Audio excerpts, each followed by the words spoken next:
السلام عليكم ورحمة الله تعالى وبركاته.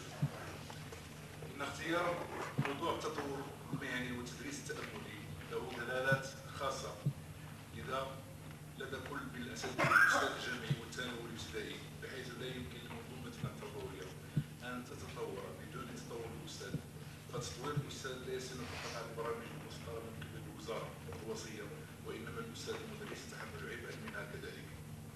يندرج موضوع الندوة أيضا في تطوير مجال البحث والتكوين بهدف استشراف كفاية مهنية بجودة عالية، فكل الموضوعين مرتبطين التطور المهني والتدريس التأملي، إذ لا يمكن أن نتصور مواكبة مستجدات البحث والتكوين في المجال البيداغوجي دون أن تعقد مؤتمرات وندوات لهذا الغرض.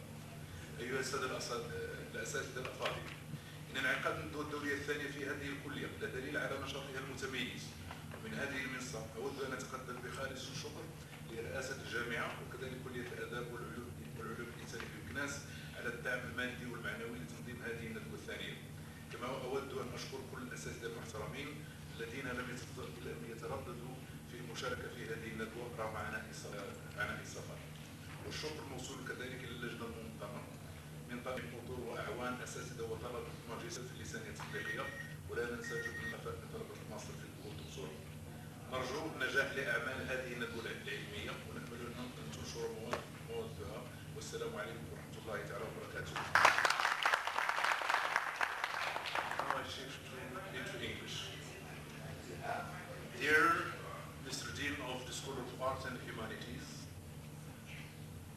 dear guests of honor, Professor Mohammed Wakri, dear presenters and participants, and dear distinguished audience, a very good morning to you, and thank you for joining us at the second International Conference on Professional Development and Reflective Teaching. It's a great pleasure and honor for us to welcome you all in this institution. We are delighted that the event has come true. Professional development is a journey of dedication, commitment, diligence, perseverance, and leadership vision.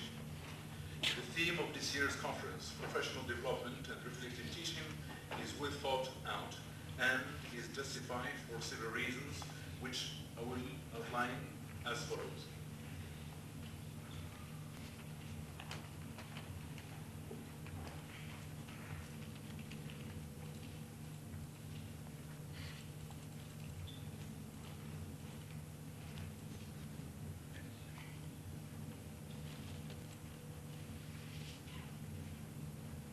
So we understand that professional development is a popular but fascinating subject.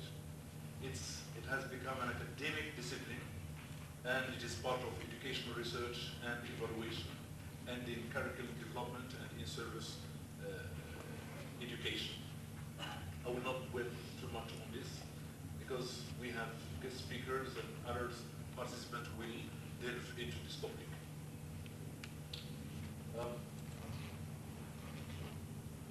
So the rationale behind this is the constant change we have in education research. And then we do believe in paradigm shift. And we need to keep abreast of the latest method and recent approaches in education. I mean, also the advancement in ICT, change in learning needs. The reason why we're organizing this conference is to serve the needs of our students and to consider our counter needs as teachers. And I do believe that there is no professional development without being professional. And there is no reflective teaching without being reflective. So for me, or for us as the organizing committee, professional development involves participation in teaching, in the teaching process, involvement in activities that promote change, discernment, and engagement.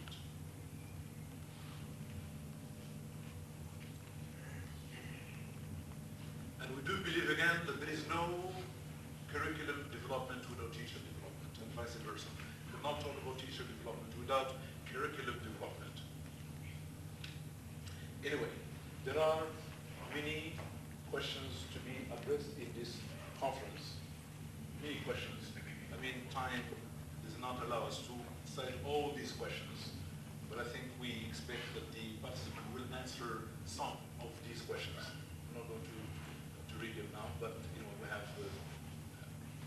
And what I learned is that your student, I'd like to conclude this with, your student may forget what you said, but they will never forget how you made them feel. Allow me, dear audience, to thank the many people who have contributed in one or another to this event to take place. First, I should express my sincere gratitude to both the President of Policeman University of Meknes and the Dean of the School of Arts and Humanities, Professor Ahmed Mahmoudi, for having accepted to support this event.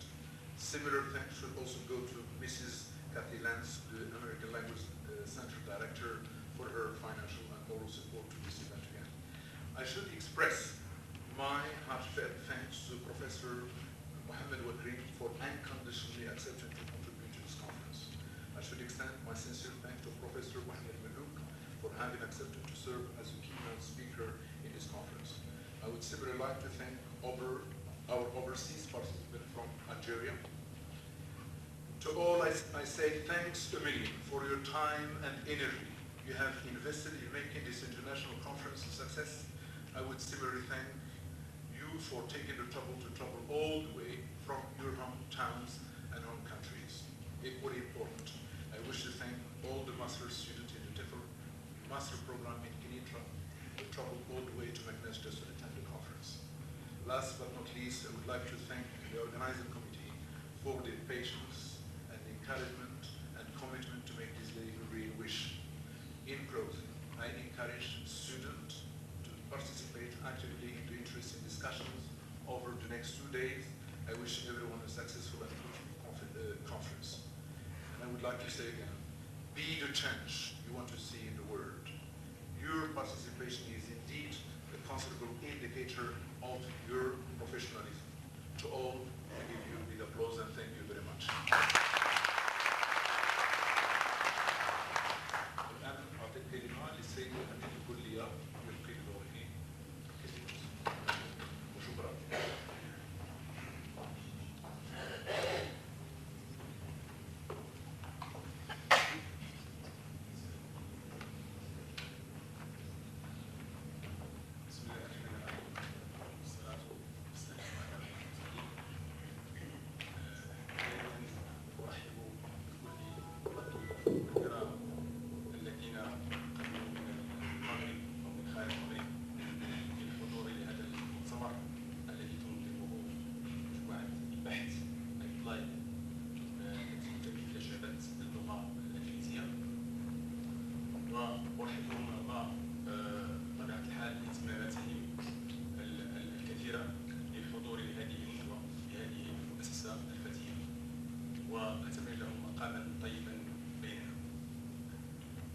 سعيد بحضور افتتاح هذه الندوة، وذلك لسببين.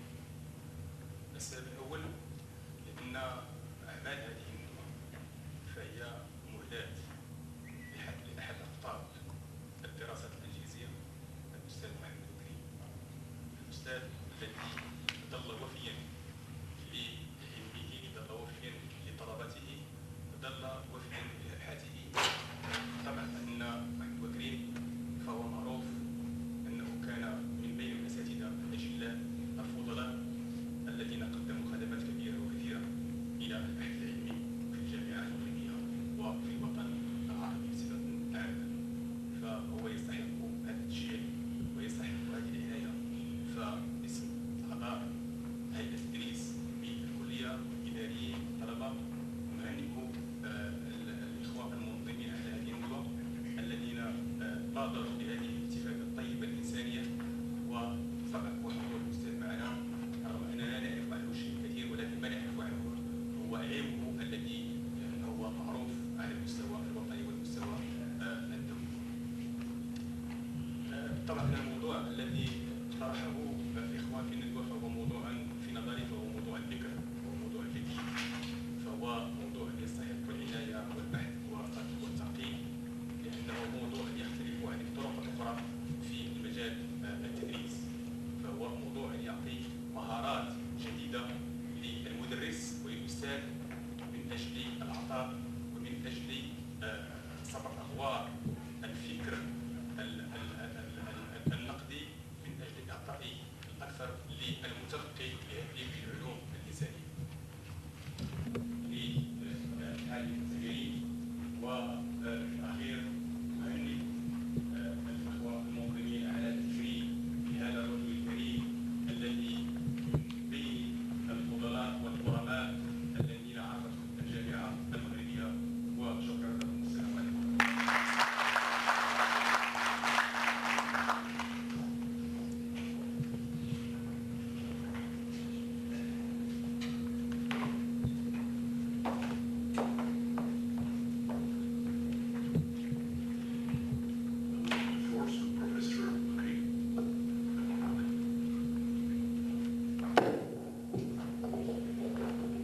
I would like to,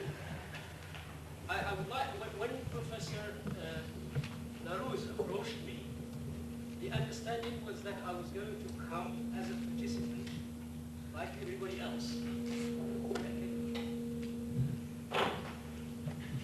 And that I would, if possible, make a presentation like everybody else.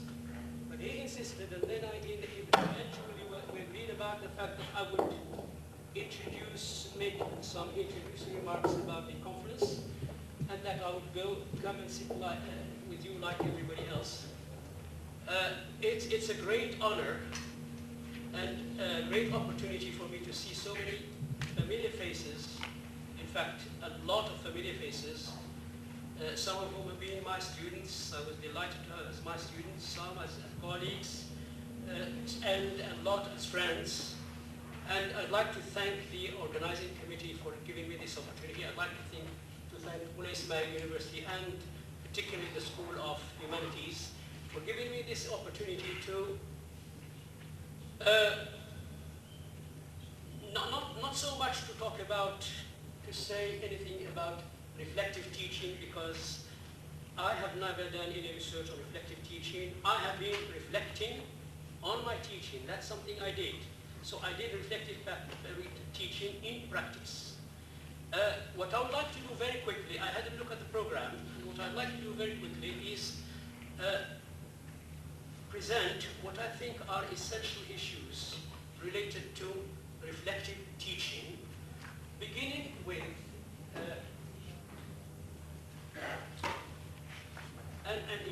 a very important issue, sub-issue if you like, related to terminology.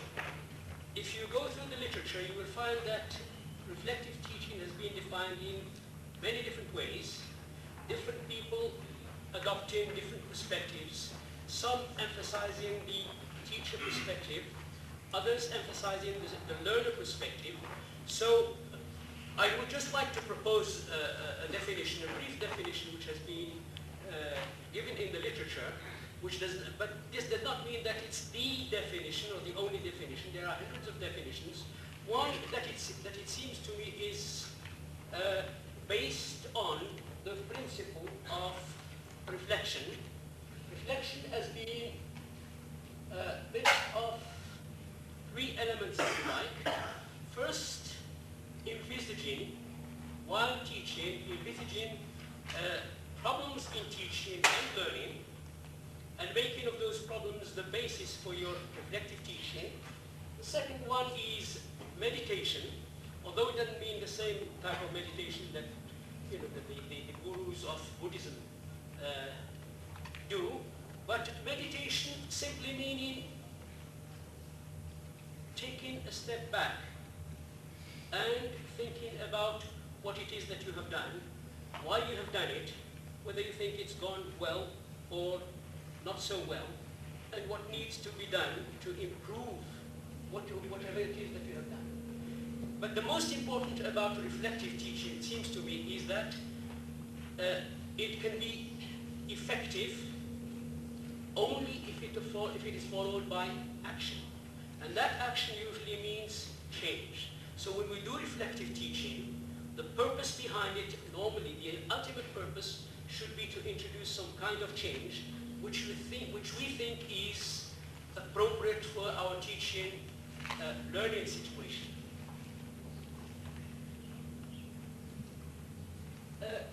That's the definition that I decided to put to your judgment during the deliberations that will be taking place after the presentations. I will not insult your intelligence by reading it for you. It's there. 1 second, then we go on.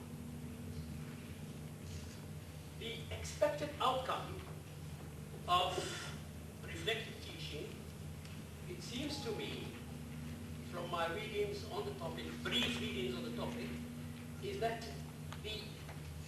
it's a process. First, it's a process that implies a number of stages, as we said before, and that leads to a number of outcomes. Those outcomes should be of benefit to at least 3 parties. the teacher, obviously, the learners, the institution, as we'll say, I'll say a little more about this later, and eventually the community. The community, I mean the community outside, not just the community inside the institution. The forms of reflection, as described in the literature, take on two aspects, if you like. There is one that is of reflective teaching. There is one that is rather weak, and that purports that when you have done your reflection on your teaching, then that's it. You stop there. You can say, I have reflected on my teaching, and therefore I know that there is something right or wrong with my teaching, but given the conditions in which I'm working, I don't think there is anything I can do about it. The strong version, on the other hand, or the strong form, on the other hand, of reflective teaching assumes that reflective teaching which is not followed by action is not reflective teaching.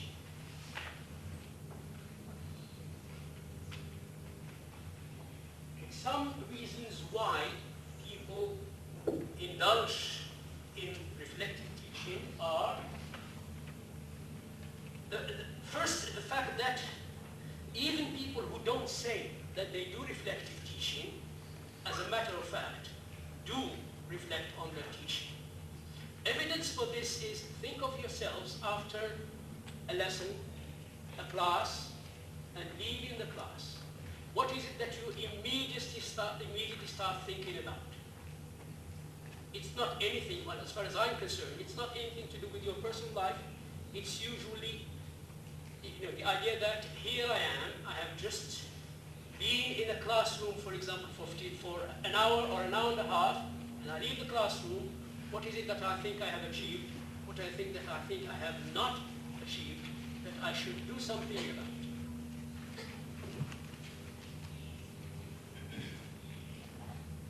Four approaches are advocated in the literature for doing reflective teaching.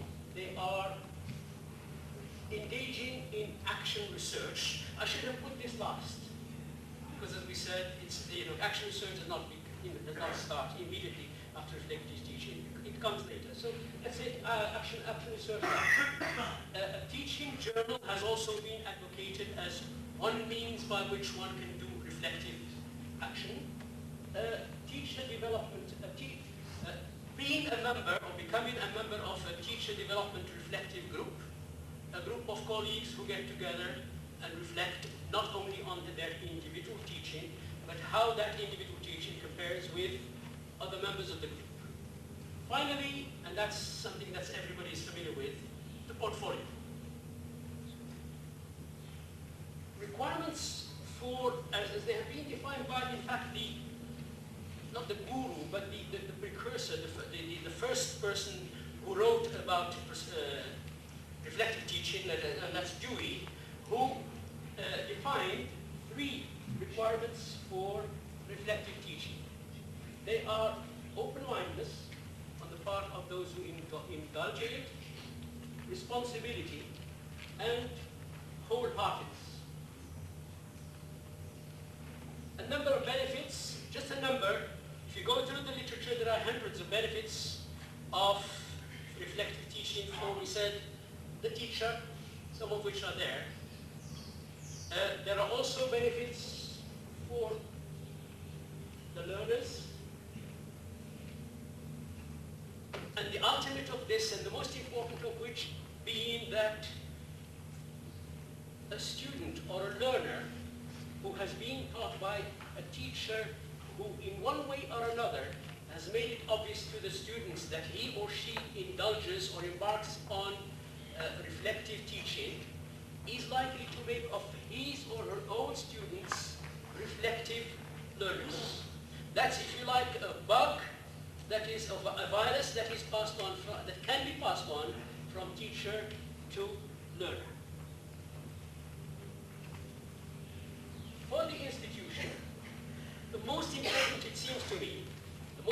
important benefit for the institution is that you manage to develop a culture of reflective teaching, a culture of development as teachers. A fair system of teacher evaluation. Institutions set up evaluation systems for promotion purposes, for mainly promotion purposes and reward purposes on different criteria. And it seems to me that a person who's demonstrated the ability to reflect on his or her teaching in different ways should be rewarded in at least one way in comparison to others, and that is by including as one of the criteria for evaluation of the teacher whether this teacher has demonstrated reflection on his teaching. A very important outcome of reflective teaching, although indirect, maybe also attenuating or reducing, if not completely eradicating, a very negative aspect of life in education institutions, and that is high rates of attrition. A reflective teacher, a teacher who indulges in reflective teaching, is likely to have in mind that if his or her students do not succeed, they fail, there must be a reason behind that, and that he or she needs to do something about it. And one result, if you like, of that is a reduction, and a drastic reduction in dropout rates or attrition rates. I'm sorry, did I? Yes, skip one. Enhancing quality assurance, enhancing accountability. I think this is something that everybody knows. Benefits for the profession. A culture of reflective teaching that develops in a context where members of the profession work together, and that is the last one I said. I think it's a cooperation between professionals. I think the work that has been done by, in Morocco, in the case of Morocco, for example, the work that has been done by MATE all through the years has contributed to people who participated in the work of MATE becoming aware of this need for reflective teaching.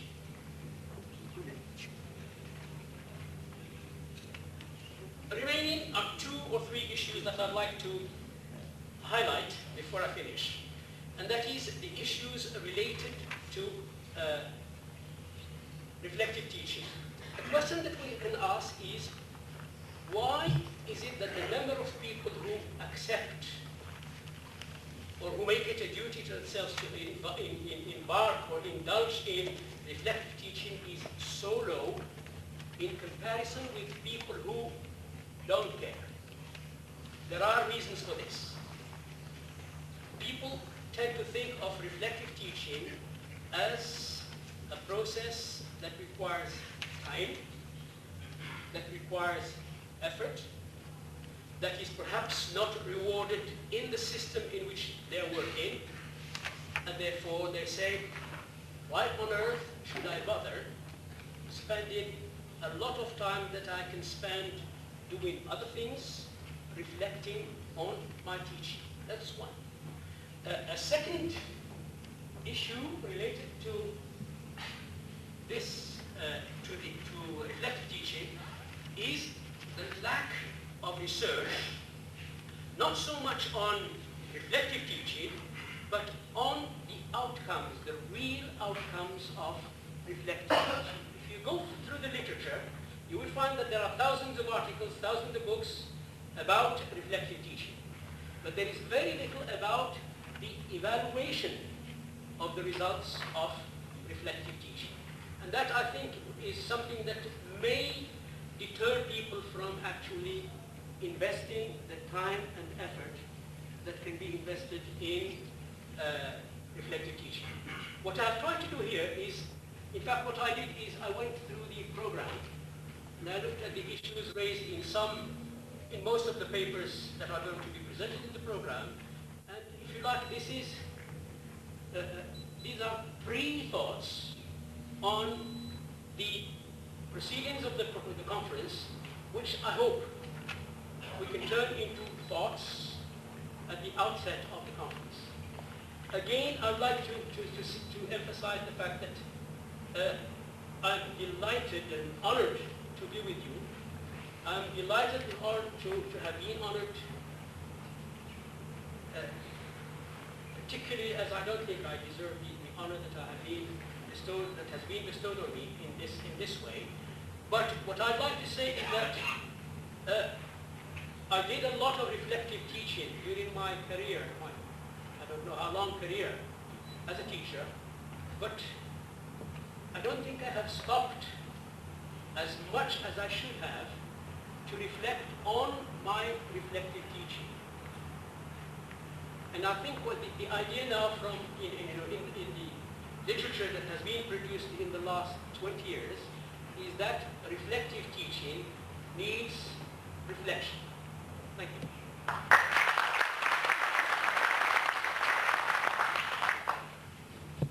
We'll give the floor to Professor Mohammed Malouk from the Faculty of Sciences to illuminate us on the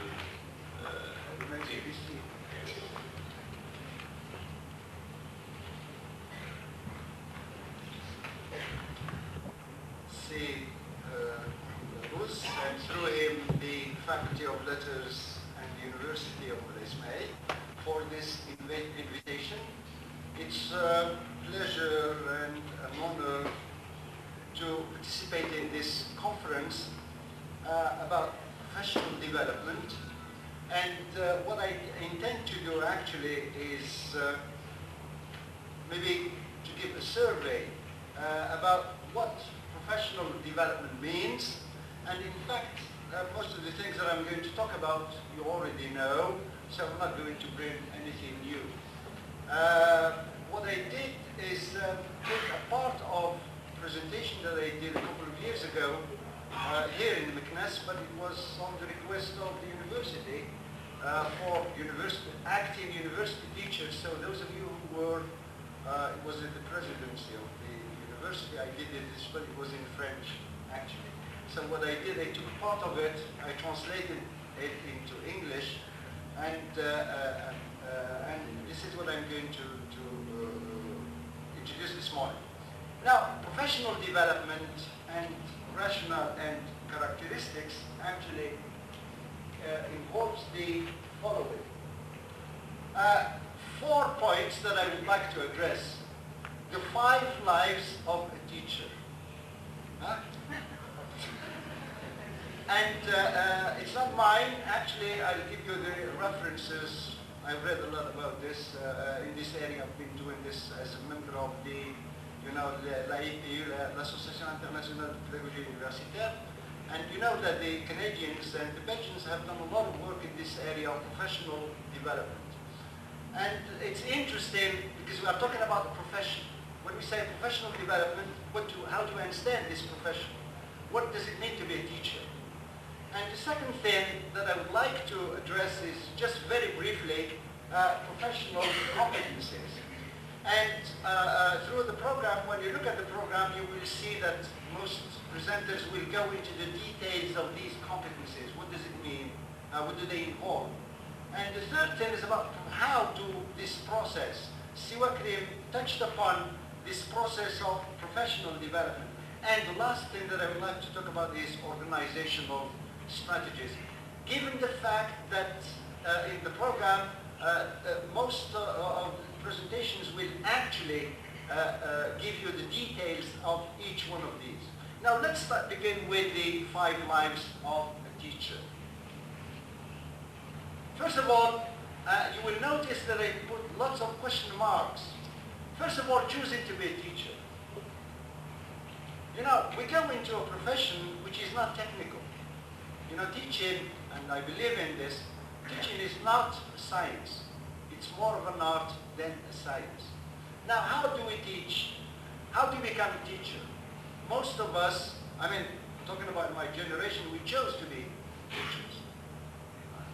But currently, people do not choose to become teachers because that's the only thing that is available as a job. What is the motivation? what are the recruitment criteria? I think we need to think about this before we talk about this profession. Choosing to be a teacher. Second thing is becoming a teacher. So there's a difference between choosing and becoming.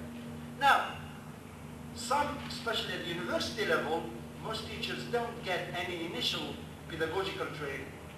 It's very rare, except in the current reform of doctoral studies, which involves a module of university pedagogy. But generally speaking, there is no initial training to become a teacher. And what we have is academic training, but not pedagogical training. And this is an issue. Now, becoming a teacher, that's the second life. The third one is getting into the profession. How do we get into the profession? Now, professional integration and teachers in different institutions know the difficulties, the problems of being accepted, facing the reality, especially in not only in new institutions but also in old institutions. The shock of reality, the problems that we encounter as a new teacher. The opportunities, are there any opportunities for professional development? This is another issue. Now, the fourth life, if you want, is developing during the career. How do we develop? Now, professional development, how do we do it? We do it basically through continuous training, through other means. Some of them have been touched upon by Siwa Green, but others will be dealt with in some of the presentations as I looked at the program. And then the last one is professional mobility. And especially, is there any perspective of professional mobility? How do we change as we go? Career plan. Now, when we go into this profession, do we have a career plan? Do we have, how many teachers have a career plan? Do they evaluate? Is this career being evaluated? How is it? Mobility to diverse occupations. That means when we go into this profession as teachers, do we intend to stay, to remain as a teacher all our career, all our life? Don't we intend to do, for example, I don't know, other jobs, maybe administration, becoming a dean, becoming a vice dean, becoming, these things, or changing the profession, going and doing something else. In other countries, in developed countries, teachers, I've known cases of university professors, highly recognized, who changed completely. And some of us know the case of, one of the teachers in the 80s, English, was him and his wife, they were in the English department in Rabat. And five or 6 years later, I went to England and they discovered that they become a customs officer. Yeah, he used to teach literature, poetry, in the English department. If you want, I'll give you the name. So, is there the perspective for mobility, change in the profession? What are they? Now, let me move on to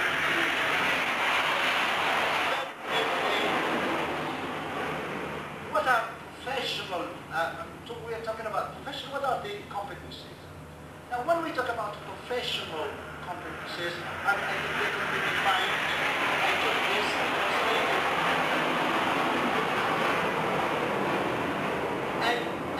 And make the synthesis of professional competence. It's a combination and mobilization of a number of resources, internal and external, some of which have been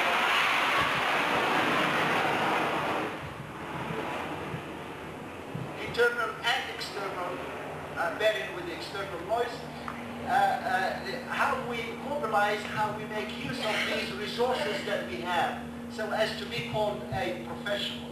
I think, without reading, I took it from the Canadians, especially Jacques Tardif, Beckers, Paquet, the Belgian, and then Vygotsky, Lobota. All of these, they have, I took a synthesis of, and in fact I came up with this.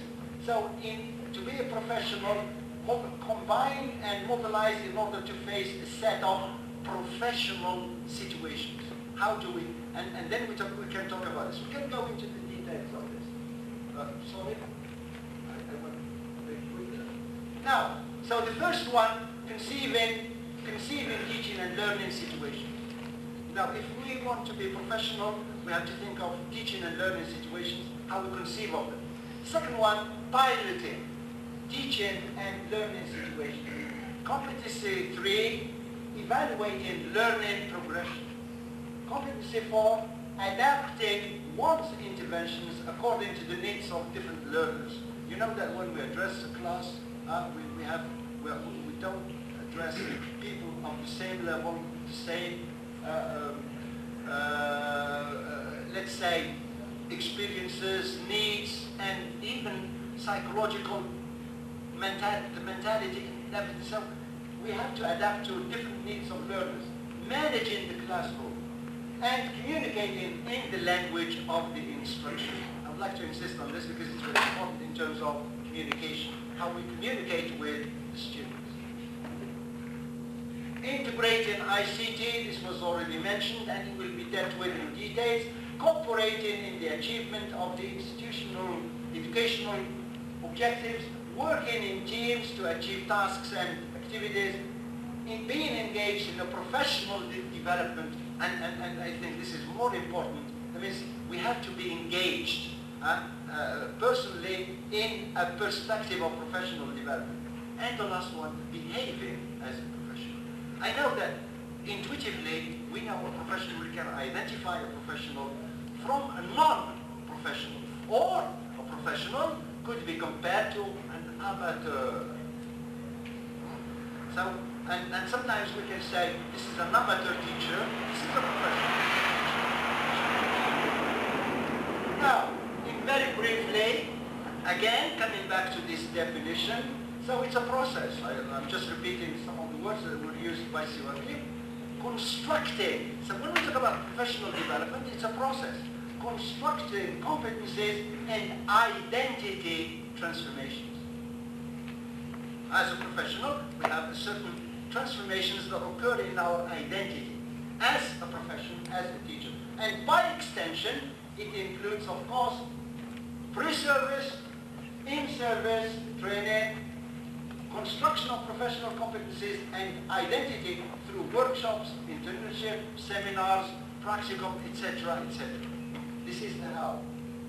Now, how are they constructed, these competencies? How are they?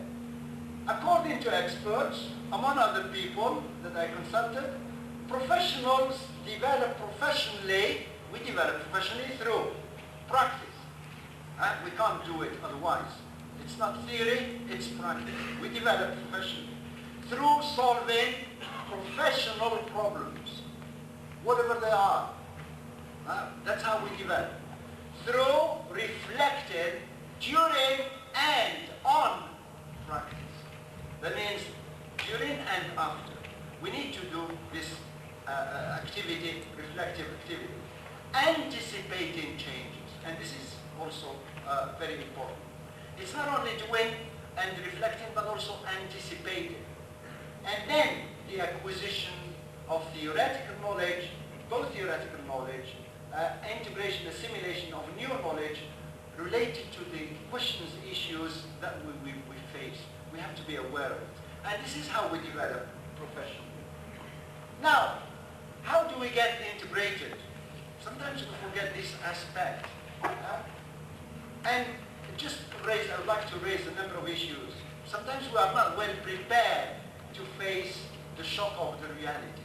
I'm talking about novice teachers, and even the ones who change institutions. Are they prepared, psychologically and professionally, to face the new situation? And new teachers in difficult conditions. That means when you ask a teacher to teach hundreds of students, to handle, in very difficult conditions, groups which are not homogeneous, with various needs, with various agendas. You know that students come into the classroom with various agendas. I know this. I had to face groups, not even classes, groups of 120, small groups, 120, and they have different agendas, different needs, different. Anyway, you know. Now, what are the solutions? How? preparing to face, we need to prepare these people to face the reality, the shock. Alleviate working conditions, preparation time, training, I think, accompanied by colleagues. And the work of colleagues, if we want to develop as a professional, we have to work in teams, in groups, and we need some accompaniment. Sponsoring. I mean, we need to be sponsored as a novice teachers. We go through a socialization process. We need mentoring. I think this concept you're familiar with, mentoring and mentor. I mean, we need to resort to previous teachers, to the ones who have more experience. And professionals in all fields do this. And providing help in pair groups. I think this is also equally important. Now, there are some pending questions, obviously. Now, the institutions, we talk about professional developments, but are the institutions ready to provide conditions for professional development? In terms of, the institution, if there is no leadership in the institution, there is no help in the department. If the atmosphere is not conducive to professional development, it doesn't help. How do we solve this? So it's still pending, that's why, and these are determining factors in professional. Accompanying measures that can have an effect. So we look for, if the institution does not provide a number of, let's say, measures, or if they don't put into action a number of programs that help or to accompany teachers, it will be very difficult to talk about professional development. The shock is real, especially for those bringing new ideas. You want to introduce new ideas into the, somebody was talking, Syllabus was mentioning, for example, how we can change the curriculum and so on. Now, are you going to convince, people if they are not ready to be convinced, or if there are no conditions for implementing new ideas. And obviously, if we are disappointed, then we are going to give up easily. Professional integration, obviously, involves adaptation, socialization, well-being. And this is something sometimes we overlook. If we don't feel at ease, if we are not happy, I think then we will not develop professional. If we are not happy, the well-being of teachers is very important. And if we don't do it with some sort of satisfaction, if we don't feel any happiness, satisfaction in our job, then we won't do it professionally. Increased efficiency in teachers' work. This is an issue. We can address it professionally through evaluation, incentives, and so on and so forth. But what we need to is we have full integration of teachers to talk about this.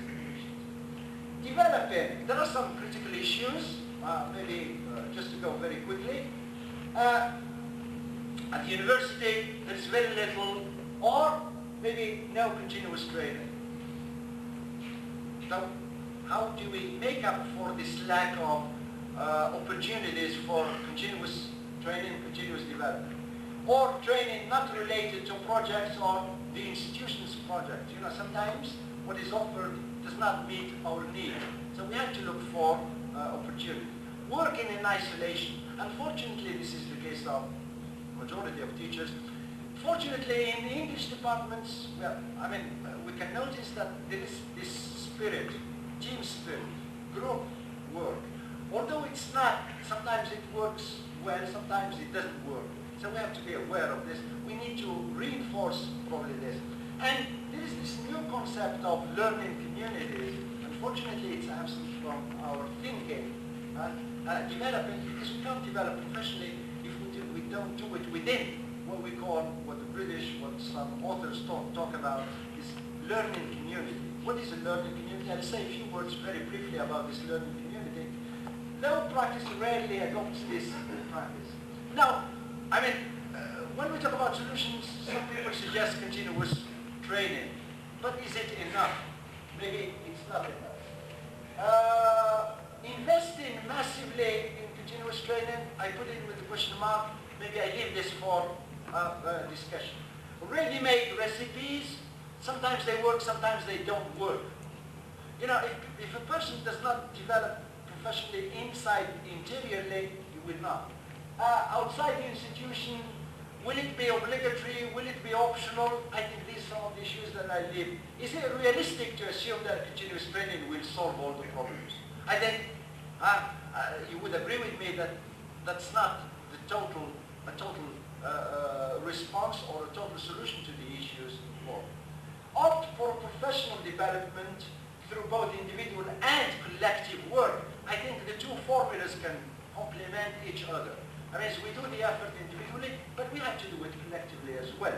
Adopt organizational strategies. This is the last thing that I will mention and talk about it. Now, coming back to this concept of professional or learning communities. What is a learning community? As it has been defined, it's an inclusive group of people motivated by a shared learning vision. That means they have a learning vision who support and work with each other. So as you see, it's just like developing a community, a group of interest, but they are motivated to work together, to share and to support each other, to help each other. In order to find ways, what for? To find ways inside and outside their immediate community to inquire on their practice, and this is where reflective teaching comes, and together learn new and better approaches that will enhance, because what we do, why we do all of this is to enhance pupils' learning. So if we do it collectively, then we can achieve better results. If we do it individually, we might succeed, but we might fail as well. Now, and this is the last thing I will mention. Now, this is something inspired from management. The area of management, what we call about organizational strategies. How do we do it? Now, transform pedagogical work requirements. So if we develop these strategies as managers, if you want, in our thinking and in practice, we need to define, first of all, the competencies, and then we need to have some sort of feedback from external evaluation. And then we make teams responsible. We have to make people responsible. Not like a few years ago, one of my colleagues in Shuk in Casablanca, when this module was introduced, public speaking, people reacted negatively. Most people reacted negatively against this module in the English media, English studies. And then he said, well, public speaking, without even being convinced of the worth of this module. Because it was something that was imposed, as if it was imposed from top, and people did not, they didn't want to take responsibility for it. We will do it. They say we will do it, we'll do it. Okay? And this is the worst thing that can happen to a professional. That means to do something for which he does not feel responsible, or he doesn't feel any relationship with. And it's very dangerous. So provide structure, and this is, I think, very important. We need to have support to teaching teams. If we don't have this support, we can't develop professionally. We can't talk about the profession. So we need accompanying teams to innovate within reform, and we do it. We work in the context, in the situation, and we need some measures, some conditions to work professionally. Reorganize the institution's management. I think this is very important. This is what we are noticing now in universities, in institutions. That means the management is changing. Now, that means we want to change this so as to help the professional. I mentioned him, a vice dean in the faculty, because he is responsible for this new management, or at least this new approach to this. Opening on external partners for collaboration. I mean, we should not work in closed circuit or in closed doors. I mean, we talk about transparency. We talk about openness. We have to open for collaboration and exchange and change and exchange in experience. And I think this is the last one. Value professional development. We need to give it a value. If we don't value our profession, who is going to value it? I mean, it should start with us. If we don't give it a value, so how do we do it? Huh? We have some recipes here, and means if we work with teams, in teams, and if we open on others, then we can give it a value professionally. Introducing mechanisms to value individual and collective productions. If we don't have this, obviously we will feel maybe not encouraged, but more discouraged than encouraged. Organize an autonomous management and working teams. We have to do this. Don't wait for the others to do it for you. You have to do it yourself. Enhance responsible autonomy. Autonomy doesn't mean independence. Okay? Understand? I hope you understand. Introduce the culture of evaluation and accountability. I'm just repeating some of the words that Siwa mentioned earlier on. If we don't do this in the framework of learning communities, that means we work towards this. Anyway, just very broadly, I just wanted to raise a number of issues so that when we come to the sessions where our colleagues will go into the details some of these issues, I think that we can contextualize them, and at the end, we know what does it mean to be a professional and what does professional development mean. Thank you.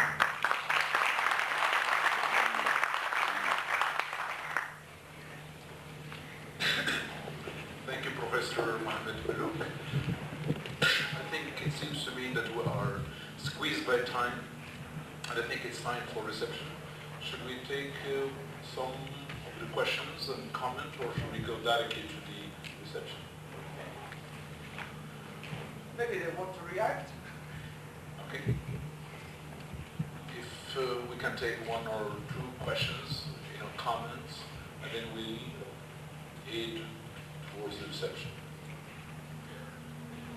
Yes, Labidi. My question is directed to Professor. So if you can achieve this balance, then you become a professional.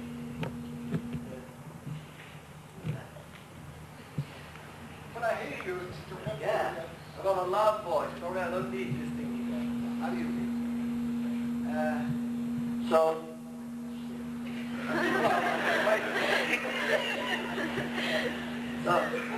I was saying, the first thing that I would like to do is I would like to take it, which is very, very comprehensive and very informative coverage of the topic of this session, to the point that while you were like finishing yours, I would just like saying, see, Mohammed, you could have left them for the end.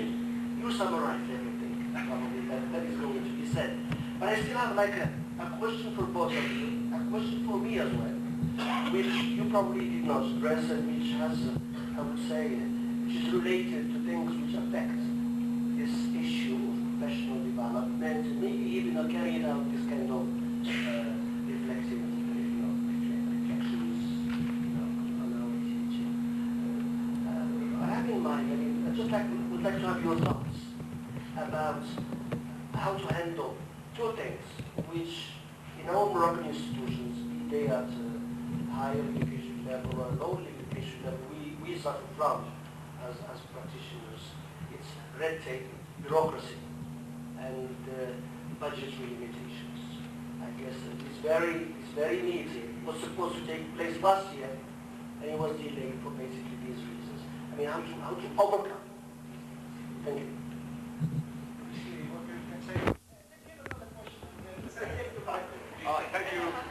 Thank you, Professor Malouk, and thank you, Steve Wakil, for these insightful presentations.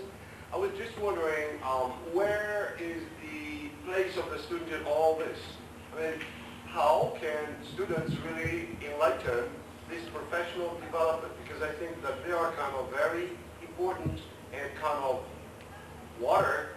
I mean, they are important to teaching just as water is important for a plant to grow. I mean, we need to take them into consideration. I was wondering where they were. In your presentation. Once a teacher, always a teacher, so always a teacher. Anyway, responses, if you like, to the comments or questions that were made concerning particularly red tape and the position of the learner. Red tape is something that we were born with. It's something that we have lived with, and it's something that's going to live after us. So I don't think we should try in deciding whether we should indulge in what I call reflective teaching, which Professor Malouk, all through his speech, did refer to as professional development, although they are definitely different. I think it's essential that when we decide to reflect on our teaching, we decide, we also make the decision that we're going to ignore as much as possible, in the best of conditions, red tape. Because if we keep red tape in front of us, I don't think there is any possibility for, I don't think anybody will reflect on his own teaching. So the red tape is something that will go on. It's there for us to cope with in one way or another. Different people design strategies by which they can overcome red tape. Concerning the place of the learner, I think I said, yes, I did mention the learner only once in my, whatever you call it, because obviously reflective teaching, as I said, one of the beneficiaries of teacher reflective teaching is learner reflective teaching. If you are able to act as a reflective teacher, that's going to reflect on your learners, and the main purpose obviously is that you turn your learners into reflective learners. You reflect on your teaching, they reflect on, that should lead them normally to start reflecting on, to help them develop strategies that will help them reflect on their teaching, on their learning, I'm sorry. Third one? Financial and Oh, yes. administrative problems. I think it's the same question as the red tape. That the red tape means problems. Problems may be, of course, financial. So if the conditions in which we teach and they learn, and the learners learn, are usually imposed on us. We don't choose these conditions. So if we're lucky enough, we're going to function in a context where red tape is reduced to the minimum. Problems like financial problems, organizational problems, logistic problems will also be reduced to the minimum. But it so happens that in most institutions where we work, red tape is prevalent. Problems, financial problems, logistic problems, organizational problems exist and will go on existing. So it seems to me that part of our reflection as teachers is also how to cope with red tape and the problems of organization, logistics, etc. Very briefly, I mean, just my, because we are talking about teachers, we are talking about professional development, which involves among other things, reflective teaching. Talking about students, I talked about it indirectly. What do we do? Why do we do professional development? We do it for all, because we work with students. I had a slide they took away. I wanted to actually include, for example, from my experience, a number of professional errors. What I call professional mistakes, professional errors, and which involve a number of things like how do we deal with students. I mean, from my experience, I made many professional errors, especially with students.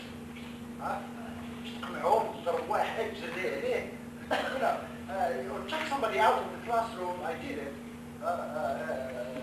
because you get nervous and now concerning how to overcome financial and administrative hurdles, I think Silas will show you some strategies. I mean, my advice is to do it collectively rather than individually. I mean, if you work as a team, you can overcome these problems, and you can impose You can impose this on the administration. But as an individual, you have only one voice. But if you go as a team, you know, as a group, then you can make things change. Sorry for, you know. I know, I say from experience, from observing him how he overcomes, you know, these financial administrative problems. You know, it's not enough. I know that, you know, sure. لا يغير الله بقوم حتى يغيروا ما بأنفسهم.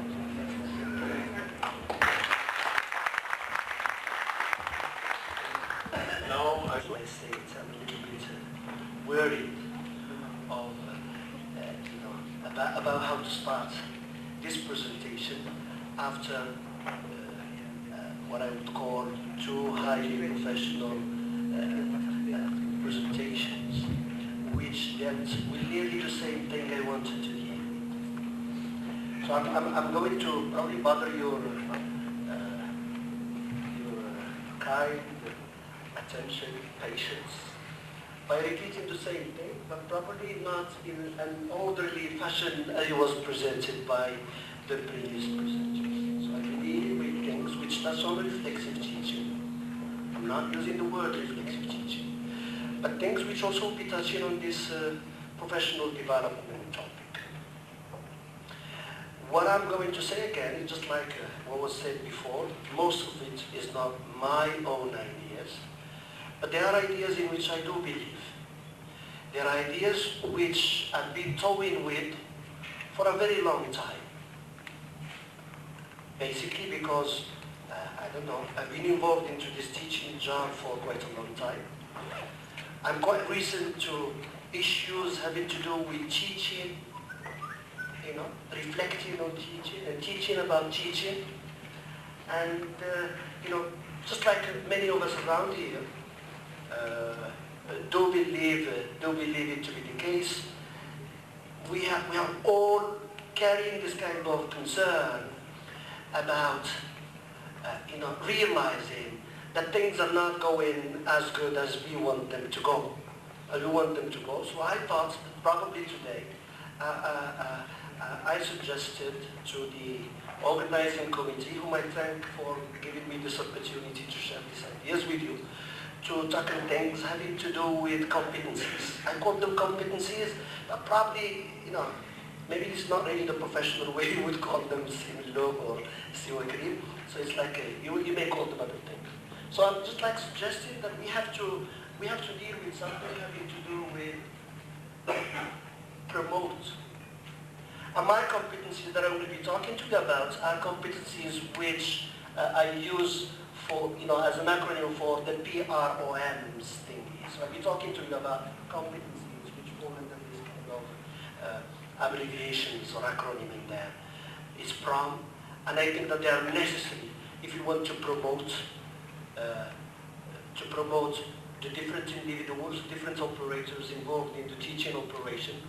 If you want to promote the quality of our teaching, and if you want to promote in the meaning of doing, you know, advertising, promotion, promote these ideas that probably starting from the end of the 90s, most of the HRs involved into this educational, in the educational, Moroccan educational field starts believing in this idea of promoting this quality teaching which made of the student the center.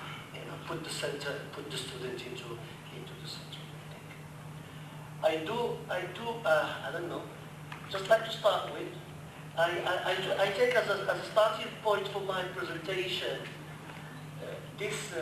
these two quotes, which I think summarize mostly what I do believe in. One of them is taken from an address by former director of UNESCO, Federico Mayor, an address he gave in Copenhagen in 1995, in the World Summit about social development, and an address in which he devoted a huge time to issues of education.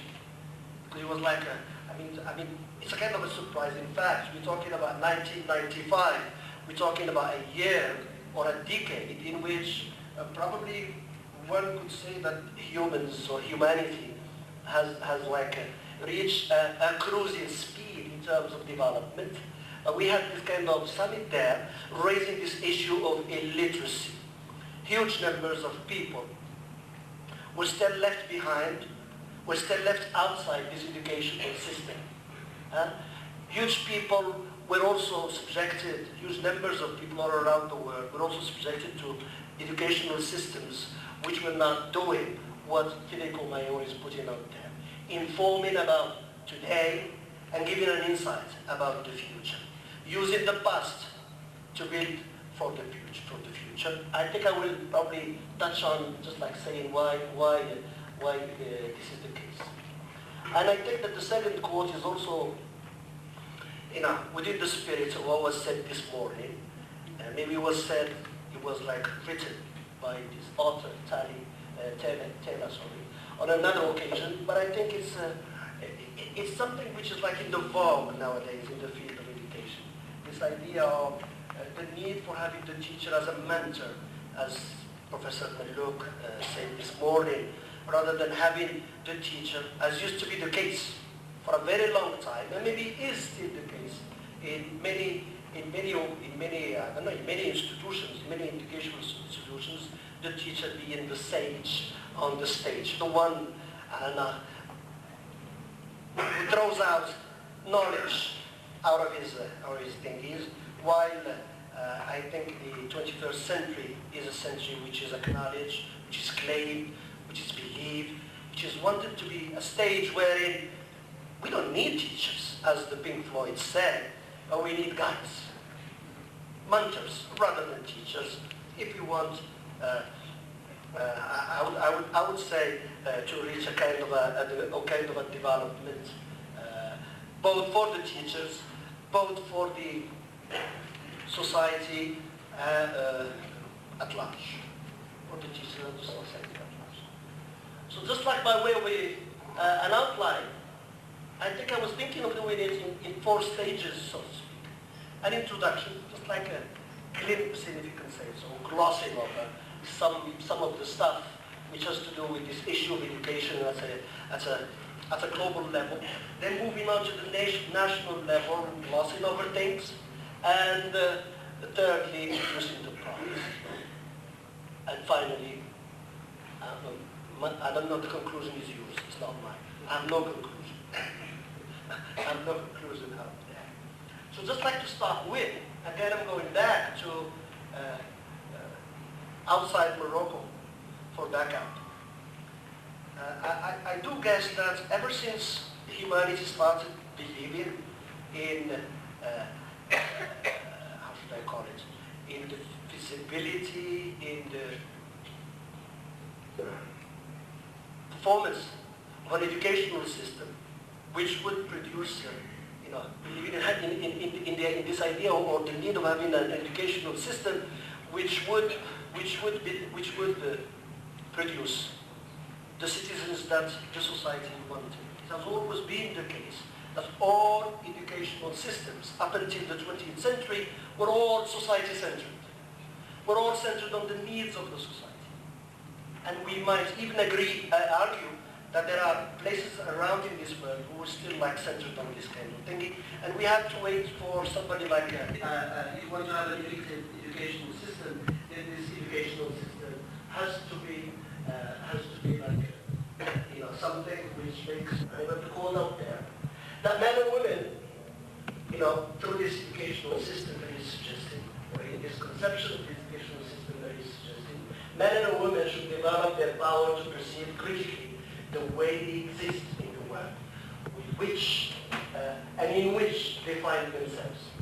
They come to see the world through this educational system, this way of critical approach. They come to see the world not as a static reality, rather as a reality in the process of transformation. And I think we should move over towards that.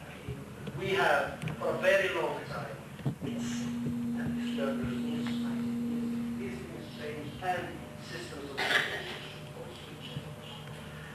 In addition to, I don't know, the thing that I like, in addition to this power of I think I'm going back to Federico Maillot in his address, who stated that education, and I think around the 90s we were starting believing this, he stated that education should be a system which in its broad sense is meant to develop or to improve the intellectual and moral faculties of the child or the young, it could also be the adults by the way, or the young by means of precepts, exercises, examples, and you name it.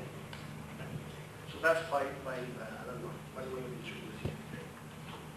So for Federico Maillot, education is not only a significant measure of social development, it is also a prerequisite and a key factor influencing other development indicators, poverty, illiteracy, economic growth, and well-being, to bring change, despite red tape or despite stumbling blocks or you name it. It is about bringing change, and which means, this change should ultimately mean giving rise to, good and useful citizens in the society. Am I? Is it? So I have to skip things, or what should I do? I think let's move on. I'll move on to the national level. I think I will share with you this kind of thing. So education should make the students. This is the word for what education is out there. I mean, the Greek called it paideia. It's for the students, and education should make the students more powerful. More powerful. For that word outside the school, the classroom. Not more powerful inside the classroom. I mean, we should teach them, we should give them competencies, skills, and you name it, I don't know, beliefs, attitudes, that would make them more apt, more able to answer those 5 foundational questions that we've got there. What am I? What sort of life do I want to live? How can I be free? How can I treat others and be treated respectfully? What excites my curiosity, my wonder, and my interest? This is really what, at a national level, I'm just like moving the thing. At a national level, this is what, I'll skip this thing there. This is what the National Charter for Education and Training wanted to do. I mean,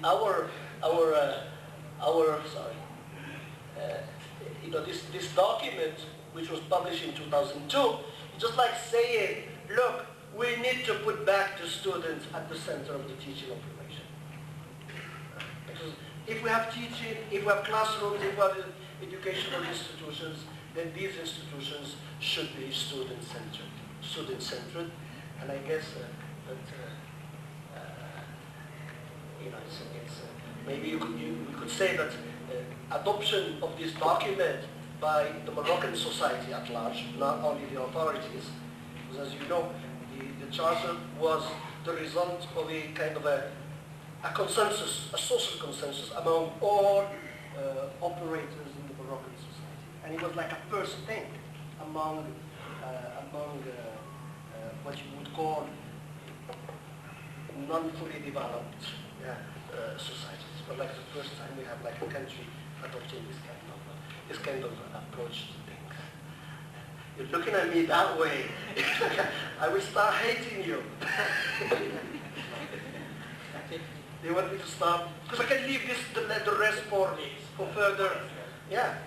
This is the moment. Further discussion. I mean, there are things. So far, I have not been repeating what the others have been saying. Probably, so I think I'm happy. This is the moment I hate most.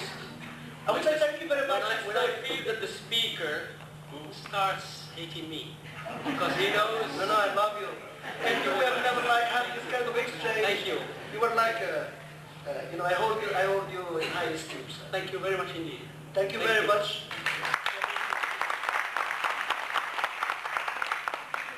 I hate this moment. Particularly as you were going start. This is the moment where you really got... Great pleasure that the conference is organized in honor of our dedicated and eminent professor, Wakrim. It's a great pleasure to be here today. In line with the theme of the conference,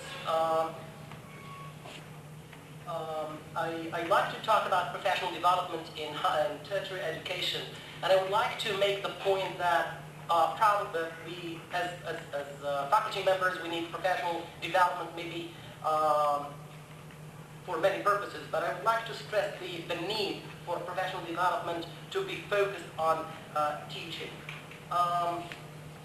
Maybe I just would like to remind myself and the audience of some of the tasks that we have as faculty members. I think that the Department of English has this mission of contributing to sustainable development of the country. And I think that as faculty members we have a number of maybe tasks to perform. Maybe we have this first task, very important one, of enhancing students' proficiency level in English. We take students who have some of the basic skills, but I think that our students need a lot of maybe input when it comes to language skills. Our objective as faculty members is also to develop intercultural awareness among our students, to enrich their knowledge in specific areas of knowledge such as linguistics, literature, cultural studies, and so on.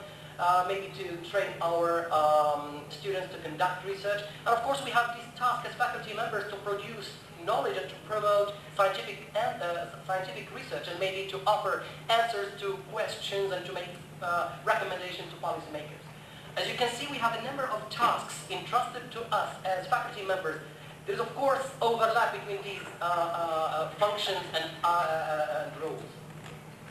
Well, the point I would like to make in my paper is that as faculty members we need professional development to be able to effectively perform the variety of roles I have mentioned, and maybe some other roles.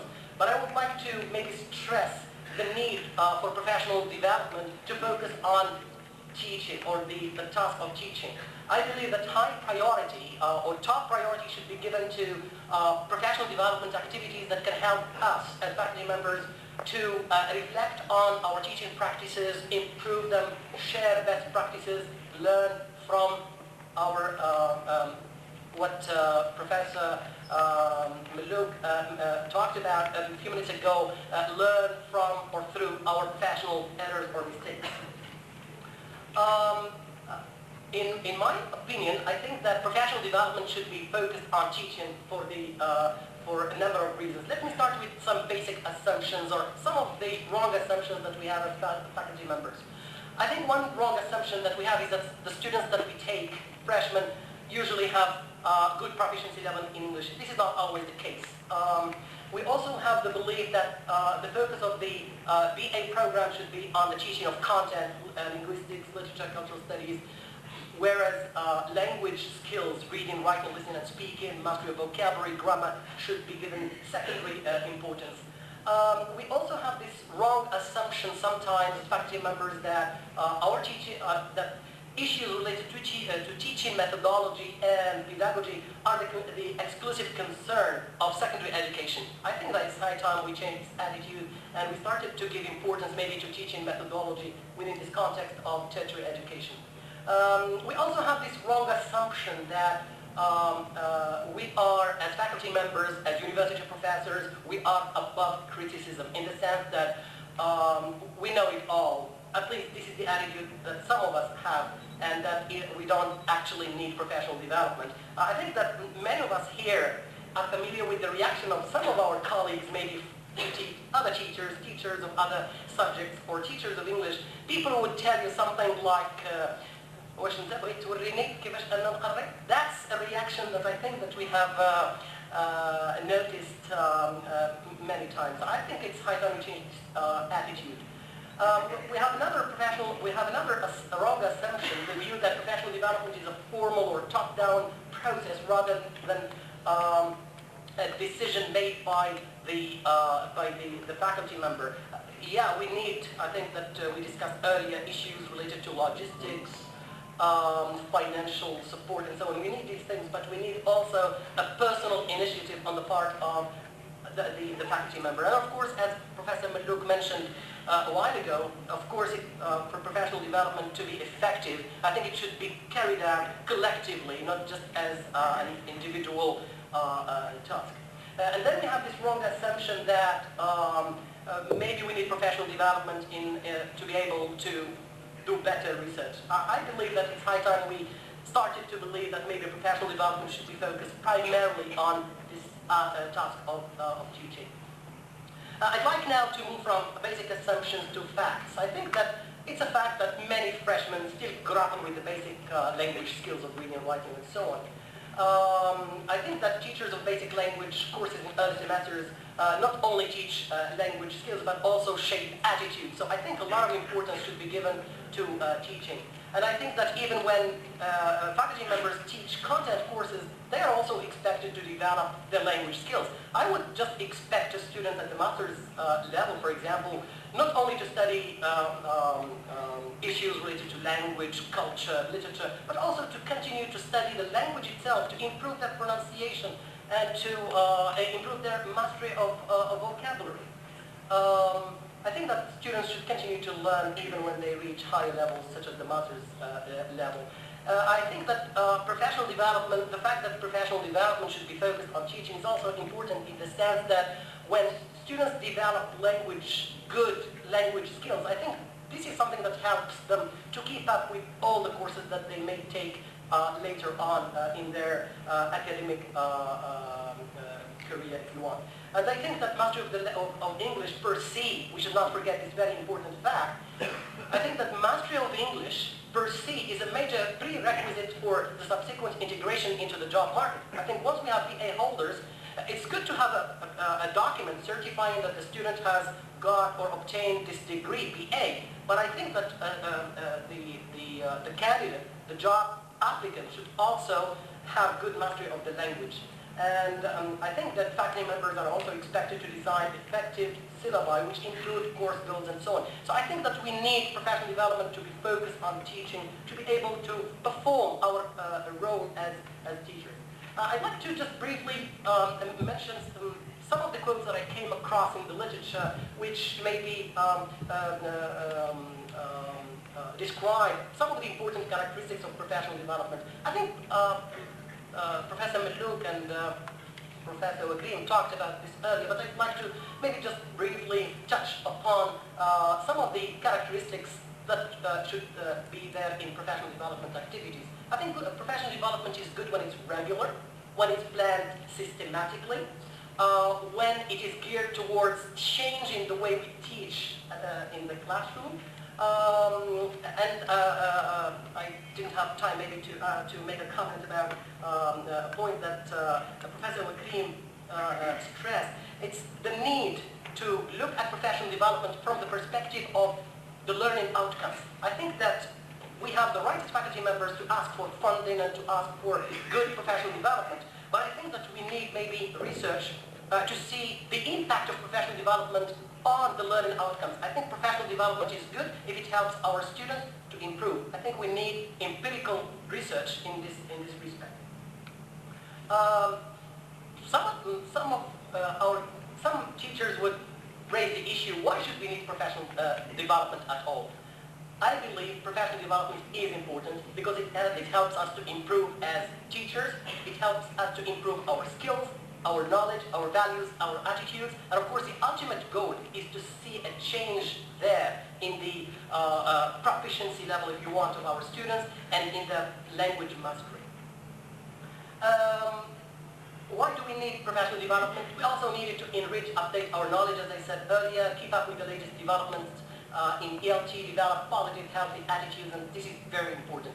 I think that attitudes are very, very important. When you have a teacher who is motivated, enthusiastic, dedicated, this will definitely have an impact on the attitudes of students themselves. This will help students take things seriously, enjoy learning, and of course, do the learning. And of course, professional development helps us as faculty members to better carry out our mission as teachers. We need to make a distinction here between two types or two models of professional development activities. We can talk about self-directed teacher professional development activities, such as portfolios, reflective teaching practice. We're talking here about the faculty member reflecting on his or her performance and doing action research. We need to make a distinction, as I said, between self-directed teacher professional development activities, the situation in which a faculty member takes the initiative, okay, to learn how to be a better teacher. And we have to make a distinction between this and group-oriented teacher professional development activities. Professional development activities that take place within a context, within a group, and is very effective. Maybe a few examples here is when I, as a faculty member, for example, invite maybe colleagues to observe my teaching instruction, and of course I should also do the same. Maybe engage faculty members or colleagues in informal discussions over a number of issues having to do with teaching, assessment, syllabus design, and so on. I'd like now to move on to a personal professional development initiative that I took myself. Before I joined university, I went through secondary education, so I went to the NS. That helped me a lot, but it was not enough.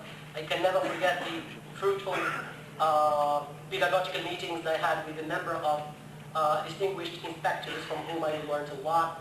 I did classroom observation, and I had lots of discussions with colleagues when I was in high school. Now, when I moved on to higher education, I did engage in a number of activities that I feel has a number of activities that helped me to improve. I did readings.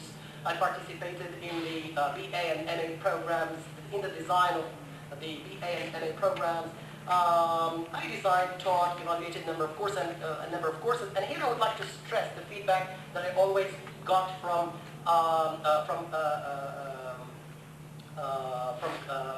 colleagues. And I should not forget to mention maybe the feedback that I got from colleagues when preparing this presentation, thanks to them. Despite this, I think that much is left to be done. I have the feeling that as a faculty member who has a limited teaching experience, I think that a lot needs to be done. I think we need systematic insertive training at the tertiary level. I would love to maybe engage in a number of professional development activities that would help me improve the way I teach the core skills, especially to large classes. Also the way I teach language and content courses. I've been involved in the design of the BA and MA programs. I believe that I also need professional development in this respect.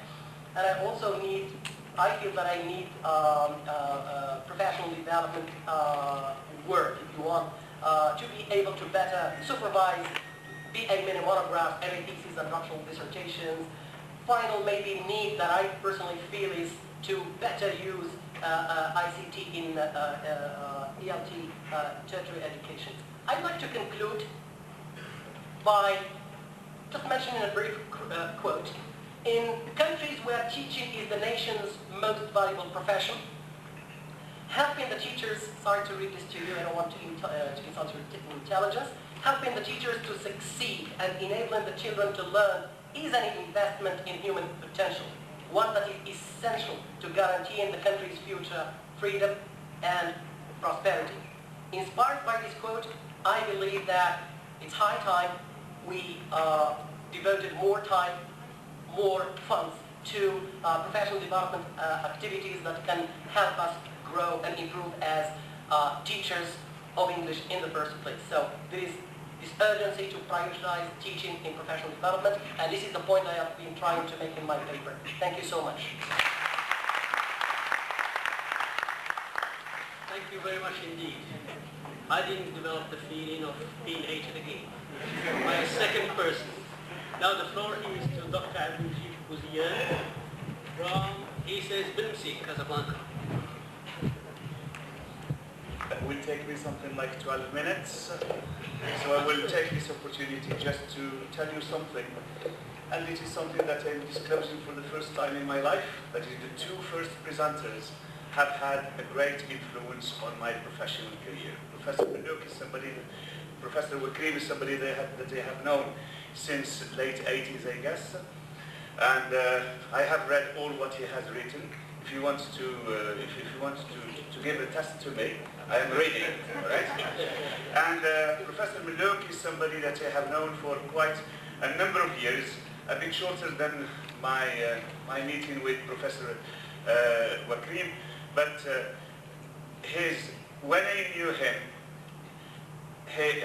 that encounter coincided with the white hairs that I grew in my in my face and in my head, because he was my supervisor. He was my supervisor for the thesis. Okay, but they have had great influence on my professional career. Thank you very much indeed.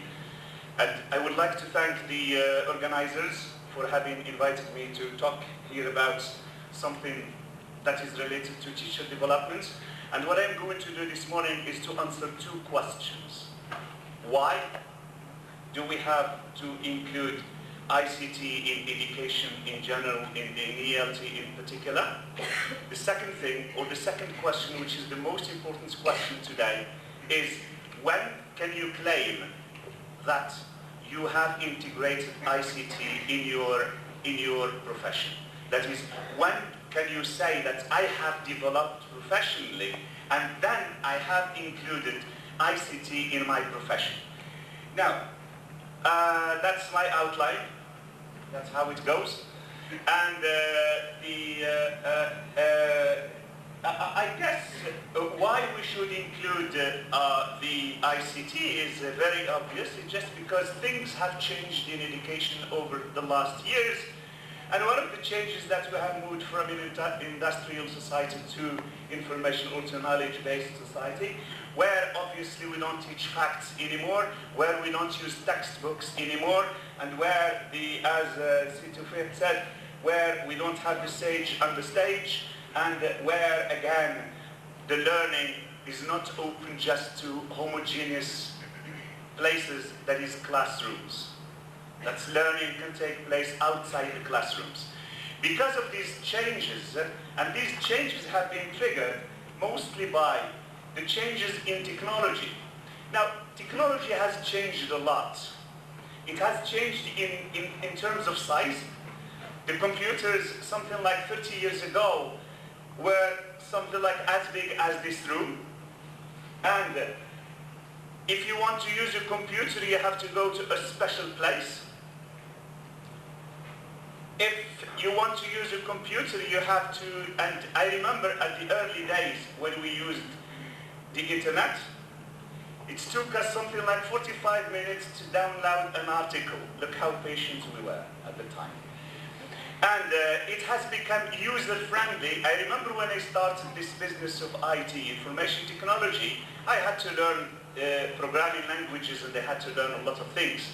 Now these days you can do these things without a lot of headaches, and that's what we call the user-friendly software programs. And at the time, I remember when I bought my first computer, it was something like in 1988 or so. I bought it at something like 20,000 dirhams, and all my family said, you should buy an apartment instead of a computer. But I know, at the time I knew that investing in a computer was a good thing. It's better than investing in an apartment. The technology has also developed because we used to have a camera separately, and we used to have a tape recorder separately. We used to have things separately. And these days, one device can do all this, and that's what we call multifunctionality. And again, at the time, it was really difficult to pay the costs of connectivity, but these days, it's affordable. You can pay all these things, in addition to the low prices of these devices having gone down. So these are the changes in technology. So that's why it should be included in education. Okay. Again, so because we have some small kids who are surrounded by technology, and those kids have a kind of deal with parents because they keep having homework. And then the good deal is the kid will do the website for the father and the father will do the homework for the kid.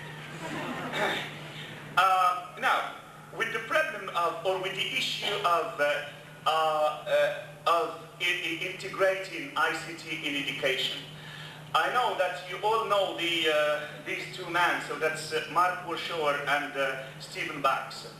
So Stephen Bax is, Mark Warshauer wrote a kind of a review or survey of what has been done up to 2000, and he came up with a paradigm in which he said that the last phase of technology is that it has been integrative. It has been integrated, or it was integrated at the time in education.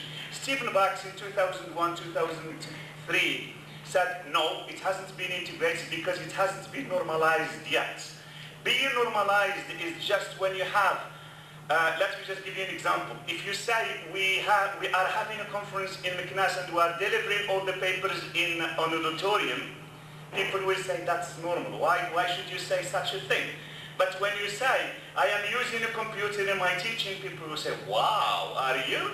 So here, it's not normalized. It's not yet normalized. It's not taken for granted. Now, it's not normalized, and then why? Because there are some integrating factors. Now, integration factors here, this model is not complete because we should take the issues, the factors related to society as a whole. So there are some factors that happen outside the classroom, outside the institutions. Now, the teacher's role here, what is the teacher's role? Why the teacher should be aware of these things, of integrating ICT in his or her deliveries? Just because, well, it's not because we want to improve our deliveries, no. It's just because things have changed. It's not because we want to enhance our effectiveness, no. It's just because, again, things have changed and we have to cope with the changes that have taken place. The teacher's role should be a kind of interface between learners, because there are learners there, and there is a teacher, and the interface between the learners and technology, because technology is there anyway. Okay, it's there because we have this, oh no, yeah. But teachers are afraid of technology, just like me, you know, so that's when you want to teach, when you want to use a computer, you are afraid of doing so. Now, which relationship that we have at the moment, right now?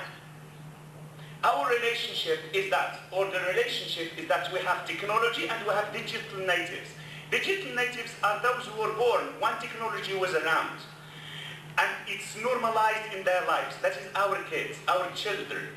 Now, they can't, as soon as they get at home, especially from school, they go directly to a device and then they start manipulating a device. That is their own lives. This is the normal situation. But when we take them to the classroom, and that's what happens because they encounter digital immigrants. That is Professor Wakrim and myself.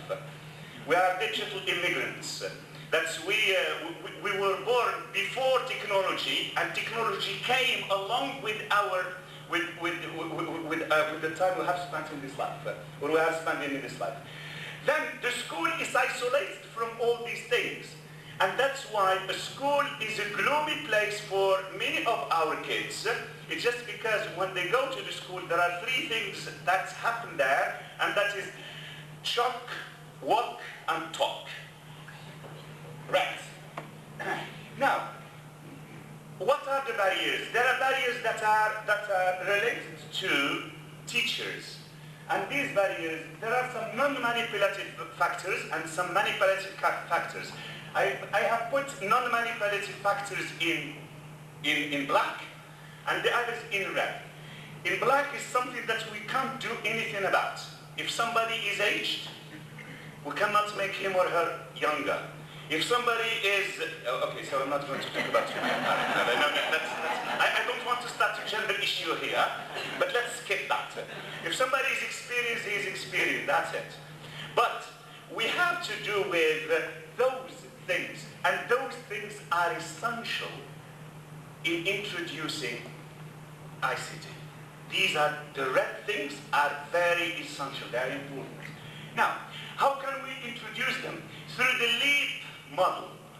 And this LEAP model starts with literacy, then it goes to efficacy, and then to appropriation and proficiency. Now all of these, so the coming things are just to explain to you these four things.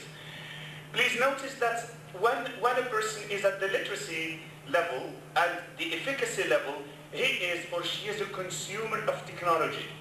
That is just, there is a good website over there, yes, and you go to it, you download, you read, that's it, you are a consumer. But the more you move up, the more you become a kind of more producer than a consumer. So if you have a look at the literacy, what does that mean, literacy? Digital literacy. It simply means that you get acquainted, or you get familiar, you master the computer skills. That is to say, let me say it bluntly and straightforwardly, if you use PowerPoint in your classes, you are not using ICT. Okay? So let's just put it bluntly like that. Because what you are doing there is that you are just using the machine at the level of digital literacy. Okay? But when you get to, again, there is information literacy which has three basics. How to identify or how to spot information, how to evaluate information, and how to use information. These are the three basic things in information literacy, in information literacy.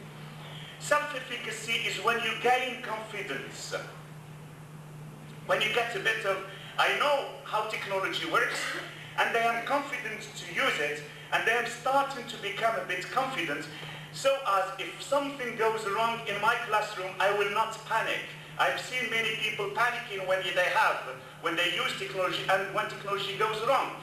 No, that's just normal, because technology is there to go wrong from time to time, and thanks God, I hope that this goes wrong, because it will take some minutes out of my slot.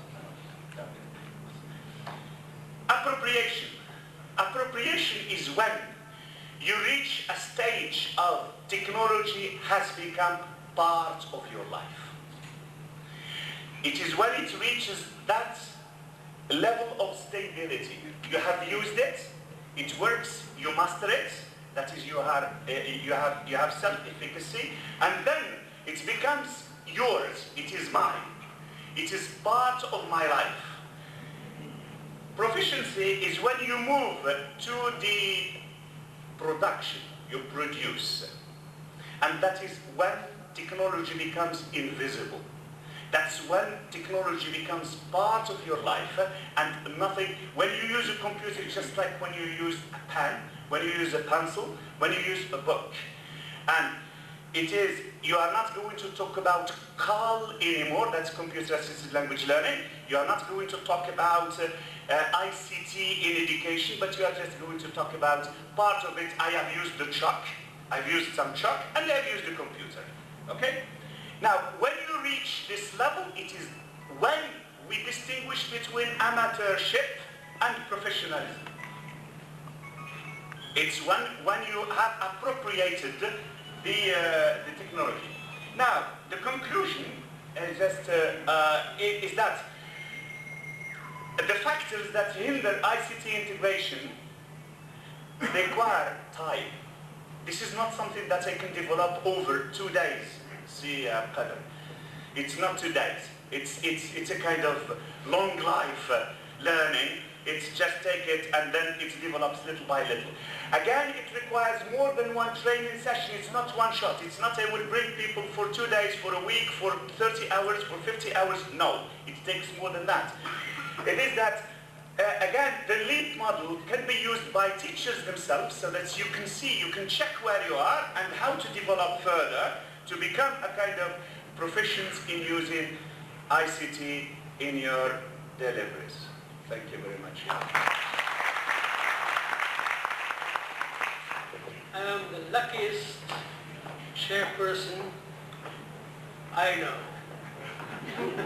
Thank you very much, Sanjeev. Now the floor is to Dr. Karwal Smail, who commutes from Meknes to where he works, Bani Millan. Which is a long way. The floor is yours, Smail.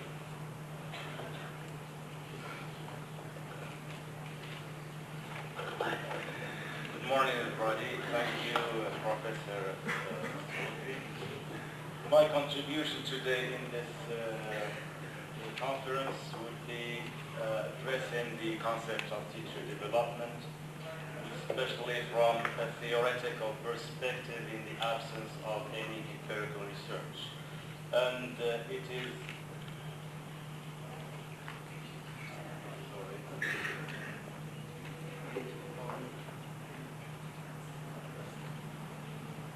outlined as follows. And in the introduction, I will just briefly introduce teacher development. Then I will move to talk about three major processes that I have perceived to be of very crucial importance, especially in higher education: reflective practice, teacher support group, and action research, and then some concluding remarks. I'd like to start my presentation with this quotation. Seymour Sarason says it is virtually impossible to create and sustain time conditions for productive learning for students when they do not exist for teachers. Implied in this quotation is the need for us to set conditions for both learners' development and, more importantly, for our own development. In defining teachers' development, Johnston draws between two perspectives.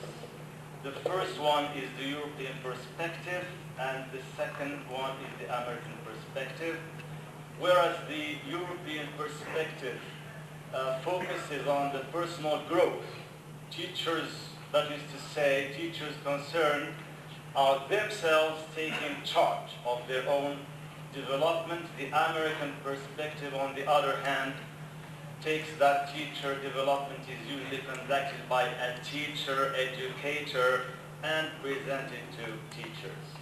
I think within the higher education context in general, and within the Faculty of Arts and Humanities in particular, it seems that the European perspective is more congruent. Based on Man,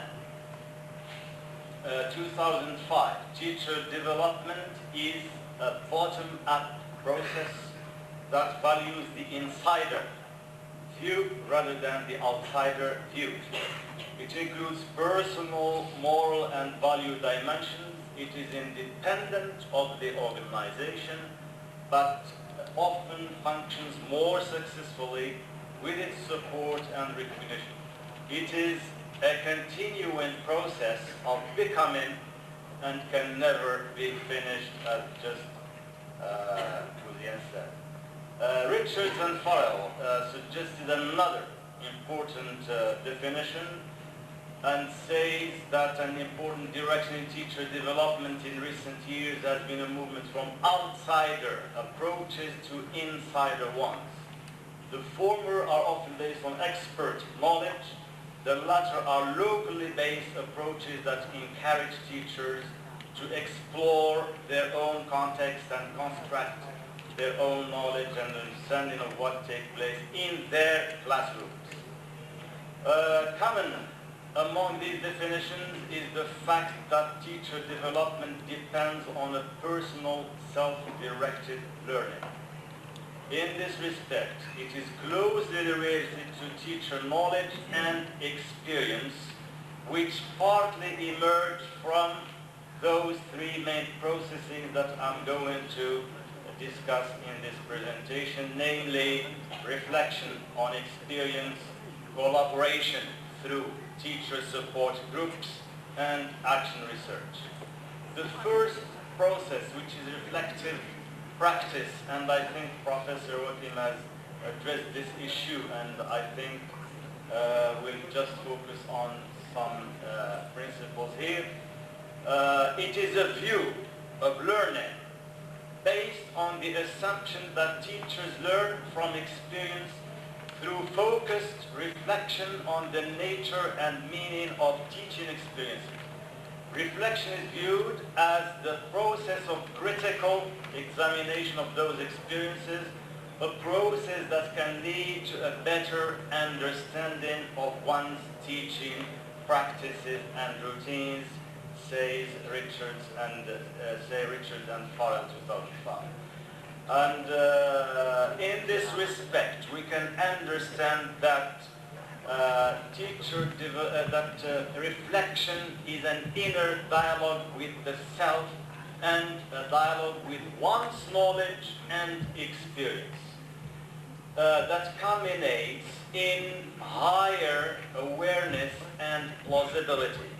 And just for a definition of plausibility by Prabhu, is the development of teachers' individual understanding of the teaching they do, and includes local forms of knowledge about language and teaching. Of course, we all go through this process, and mainly if we can say caring teachers, of course, do a lot of reflective activities by asking such questions. Is the content of my course accessible to students? Are the explanations clear? Do I over-explain? Do I talk quickly? Can my voice reach all the students? What does work well? What doesn't work well? What are my strengths, my weaknesses, my values, my principles? These are just some of the questions that everyday practice, in fact, we should ask ourselves these questions. But this is just kind of informal way of monitoring ourselves, of evaluating ourselves in order to improve our teaching and learning process. In the literature, there are, I think we should gear ourselves towards more systematic, structured procedures of reflecting on ourselves. And in the literature, we can cite some like lesson report or recall, written narrative, checklists and questionnaires, audio recording and video recording. For more details, you can consult those references. The literature has addressed these issues a lot. Now, a second process, I think, and one that is also a bit of essential importance in developing our teaching and our profession, is to belong to what is called a support group. A support group, teacher support group, or as some may call that, focus groups, study groups, teacher networks, is just a form of outside classroom collaboration, and it is defined as two or more teachers collaborating to achieve either their individual or shared goals, or both, on the assumption that working with a group is more effective than working on one's own. Typically, a support group will involve a group of teachers meeting to discuss goals, concerns, problems, and experiences. Some objectives of the group would be to address curriculum and material development, to review the teaching practices, to observe each other's classes, to plan seminars, to invite guest speakers, to develop research projects. Of course, teachers who engage in such groups do benefit a lot, and some of these benefits would be kind of like when you share your experience with others, in fact, you're developing a better awareness of the teaching and learning process. When you belong to a group, this means that there is higher motivation to take part in such circles like conferences, seminars, etc. When sharing and critiquing, it's a means for change and innovation. Instead of working alone, and belonging to a support group gives you more self-confidence. Support group as a volunteering work fosters teacher initiatives. Teachers become to take initiation, etc. Discussions with professionals, it renews commitment and interest in teaching and research. All in all, we can say that teacher support groups offer a forum where teachers can discuss issues that are important to them, while at the same time getting support, advice, and help from other like-minded teachers in a non-threatening environment. The third process is action research. A lot has been written about action research that is defined as a classroom-based research conducted by teachers in order to reflect upon and evolve their teaching. It is a systematic documented inquiry into one aspect of teaching and learning in a specific classroom. The purpose of teacher research is to gain understanding of teaching and learning within one's classroom and to use that knowledge to increase teaching efficacy and student learning. I'll move straight to the benefits. It provides teachers with the opportunity to gain knowledge and skill in research methods. Teachers become more critical and reflective about their own practice. Teachers attend more carefully to their methods, their perceptions and understanding, and their whole approach to the teaching process. Teachers learn a lot about their own teaching and become more expert at investigating their own practice. Teachers become more effective at what they care most about, which is their learning and the development of their students. And of course, steps, we can all find these in the literature, especially Burns 2002.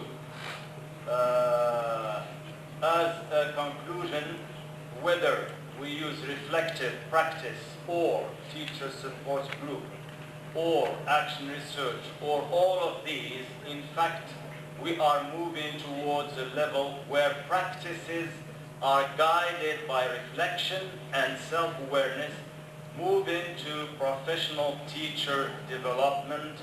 Otherwise, we might fall in the risk of being over-routinized and get detached from change and development.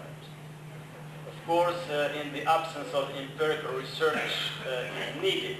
I think empirical research is needed to study the extent to which teachers in higher education use all of these processes that have been proved to be essential in promoting teacher development. Thank you for your attention.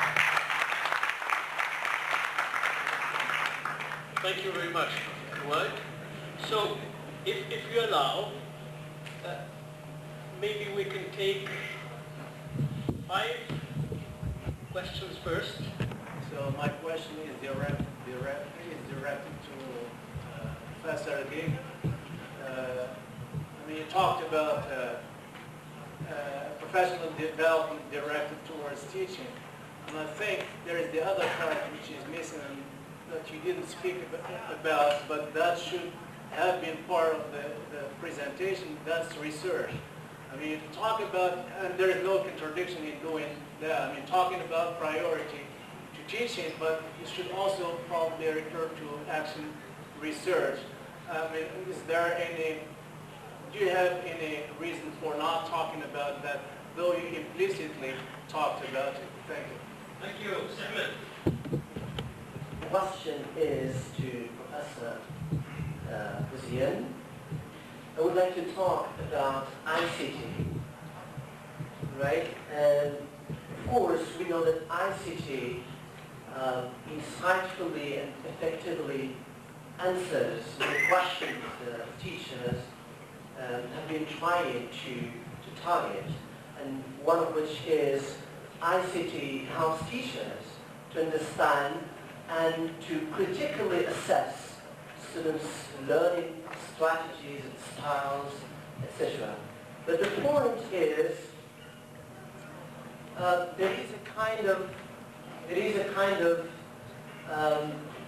weakness or a negative side that we can target when using ICT in the classroom. For example, while using ICT in the classroom, don't you think that teaching is no longer considered student-centered teaching, but rather technology-centered teaching? Thank you. Program of applied linguistics. Would like to thank profoundly from the bottom of my heart, all the members of this conference. Actually, I think that professional development still at its embryonic stage. It's very demanding. Why? Because as you said earlier, it's a process. It takes a lot of things and strategies. It's very, I would like to touch a very interesting aspect of language teaching in general, especially professional development. It's the availability of materials. So you know that materials are very interesting in language teaching and learning. Like, for instance, books, for example, sometimes you need laboratories, technology in general, ICTs. Sometimes it's a serious challenge to find suitable materials, or we don't find them at all, especially at the underdeveloped countries. So the question, this is the question, what are the alternative strategies or solutions that are recommended to overcome this problem? Thank you very much. I think this is the best. What about the change in technology? How about the changes in teachers' attitudes? As you know, there are a lot of teachers who view technology as a threat to their traditional role. Are there any suggestions which can help those teachers overcome this problem? Thank you. I am a doctorate at the Faculty of Ibn al-Zubayr, Conitra. So my question is addressed to Dr. Rida Rakik. So mostly when we talk about the guidelines and the directions, we talk about the programs by the Ministry of Education, there is more insistence and more focus on learner-centered approaches. But here you said that there is a priority for teaching. Can you highlight more at this point, please? Thank you. Our system of education is above criticism, and I have been seeing that we have been learning lots of theoretical parts, but our reality is far from changing the old way of teaching, mainly assessing students. We still perceive that in college, university, that teachers give their knowledge to students, and at the end of the semester, they just give it back. There is no development of the level or checking. And to that, I believe that there is a scarcity of time in teaching. I see that the program is so rich, but there is scarcity of time. The semesters are too short, so we do not follow the very development of the level of students. And thank you. My question is, for how long this will be going on? Yeah, for how long? For how long it will be your program? The purpose of my paper was to stress the fact that professional development should give priority first to teaching. And of course, we can improve as faculty members, as teachers, through engaging in a number of activities. I mentioned some of them. We have peer observation, we have portfolios that Professor Karim talked about earlier. We have a number of channels, and action research is one of those channels. I'm not sure I got your question right, but if you talked about action research, yes, it's one of the means that can help us to grow as teachers, and of course to improve. But I would like to stress the fact that we have a number of roles. We have teaching and we have research. These are very important roles, and they overlap, and we cannot distinguish one from the other. When we do research related to our area of interest, be it linguistics, literature, or cultural studies, we are also improving as teachers, not just purely as researchers. So they're not mutually exclusive. There's a lot of overlap there. So if you mean research in general, yes, we also improve when we do research. But maybe as step one, we should focus on how to improve as classroom teachers first. But if you mean action research, that's of course one of the channels or one of the means that can help us to grow. I believe that many colleagues around the country conduct research related to how they teach a number of courses, maybe suggest better ways of doing it. I don't want to take too much time, but the second point that Hisham talked about relates to teacher-centered versus learner-centered approaches to teaching. In my paper, when I talk about the need to prioritize teaching, what that means is that we need to improve our teaching practices in the broad sense of the term. That, of course, involves a number of things: designing better course content, formulating better course objectives, choosing the best material for our students, using the right approach, learner-centered. So I don't see any contradiction there. Of course, if we give importance to teaching, that means updating our knowledge on teaching methods and approaches, and of course subscribing to this view of learner-centered approaches. And the last question was asked by the last speaker. She talked about this idea. I think that the young lady talked about this wrong assumption that many teachers have, that they are above criticism, and she seems to be dissatisfied with how things are. Yeah, we all have this feeling that the semester is a bit too short. Sometimes you have days off, bank holidays, and we don't really cover the 16 sessions that we're supposed to cover for a number of reasons. And sometimes you get the feeling that the semester ends, but the proficiency level of the students, for example, does not improve, and that's probably, you said, is related to assessment. Maybe you were talking about maybe the need to adopt formative assessment, and I believe that's also part of what we should do to grow as teachers. I think that our professional development activities should give a lot of importance to how to better serve this task of assessing our students. If I have not answered your questions convincingly or thoroughly, we can always have a discussion after. Thank you very much.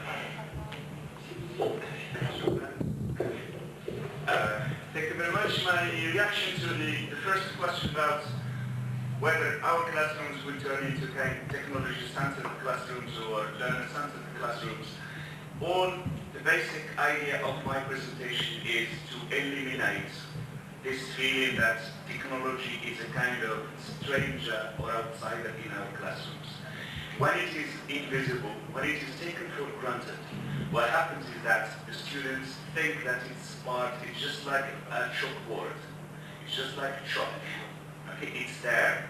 But what I was advocating as well is not to use technology only in the classroom, but extend it outside the classroom to have the means. And I'm answering now the logistics things. The second question about the logistics. I have a platform where I put all my PowerPoint presentation, I put everything there, and when I go to my students, the first session, I say, I have a platform here, this is the link, and in order to register, you should register, etc. I don't give them any further whatsoever, any further information about how to register. They all register because they know that most of it will happen there. Today I am here, normally I have class, but I am giving my class tonight. So which simply means that the students understand that there is a kind of extension to the classroom, and it's there where people learn. It's not in the classroom. When you use technology in the classroom, perhaps they focus on technology, but when they take the technology outside the classroom, that's a better way of using technology. Now, for the teachers who think that technology is a threat for them, let me assure you that a lot of research has been conducted on this issue, and the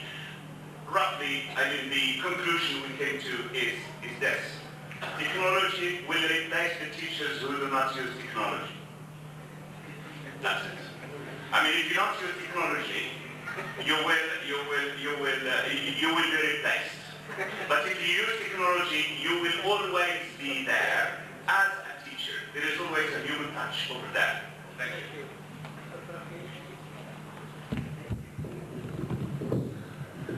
I think that most of the questions you ask of other colleagues also kind of probed me.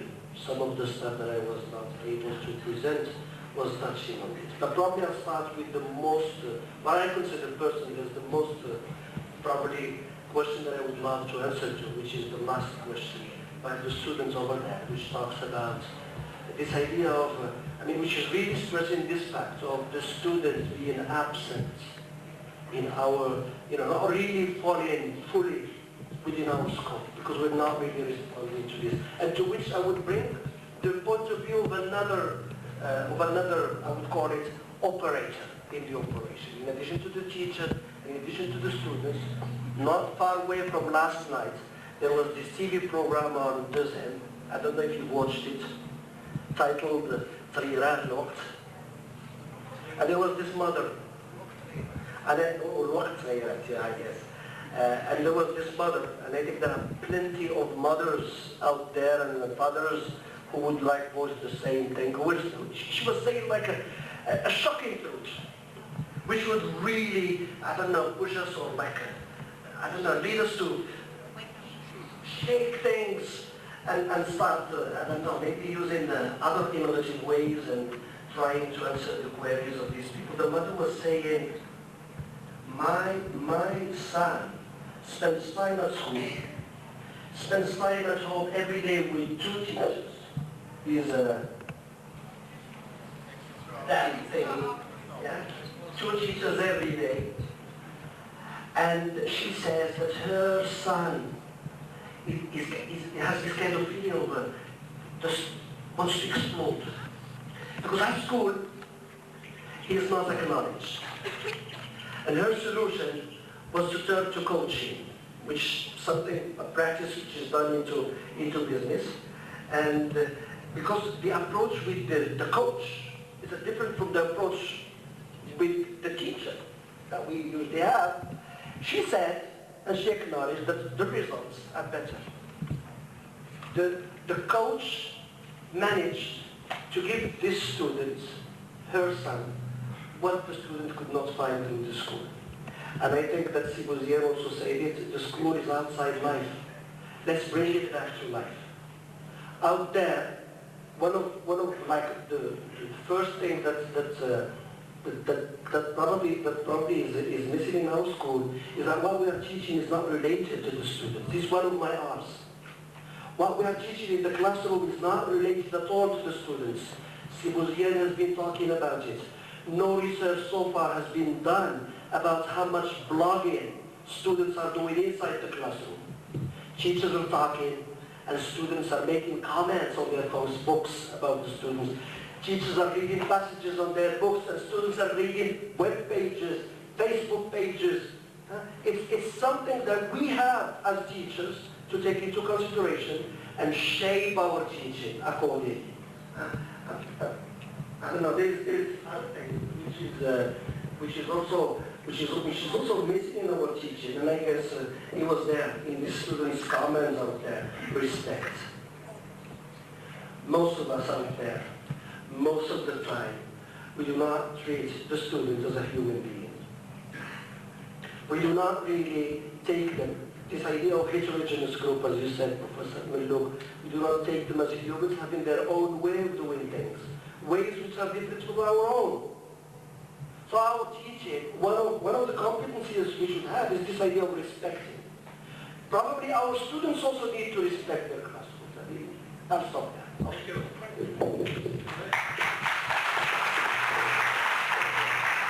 I just would like to go through one reaction to Karim in raising the issue of the material.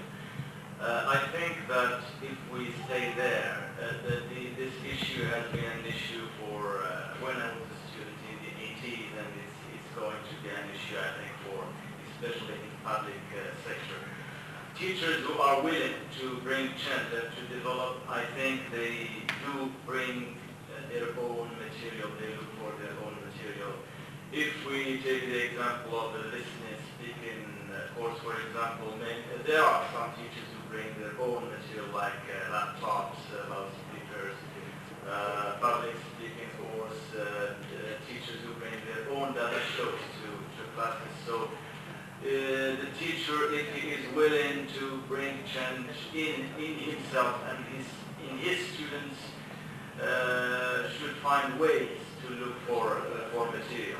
And I think that also students nowadays, in reaction to the last to the girl there, they tend to have this, to bring with them this heavy reliance on the teacher, whereas they should develop a culture of a university teacher which needs to be divorced from their teachers and rely on themselves, become like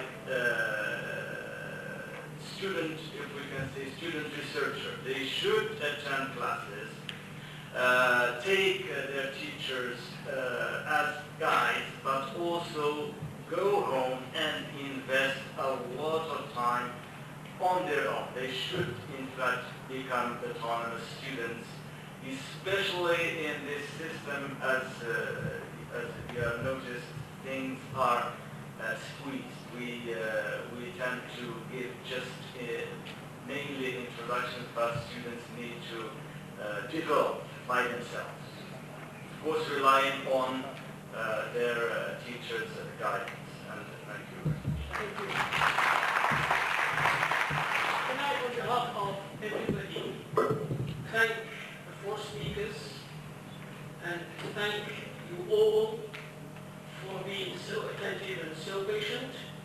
I'd like to tell the organization committee that these people deserve some kind of reward, because we were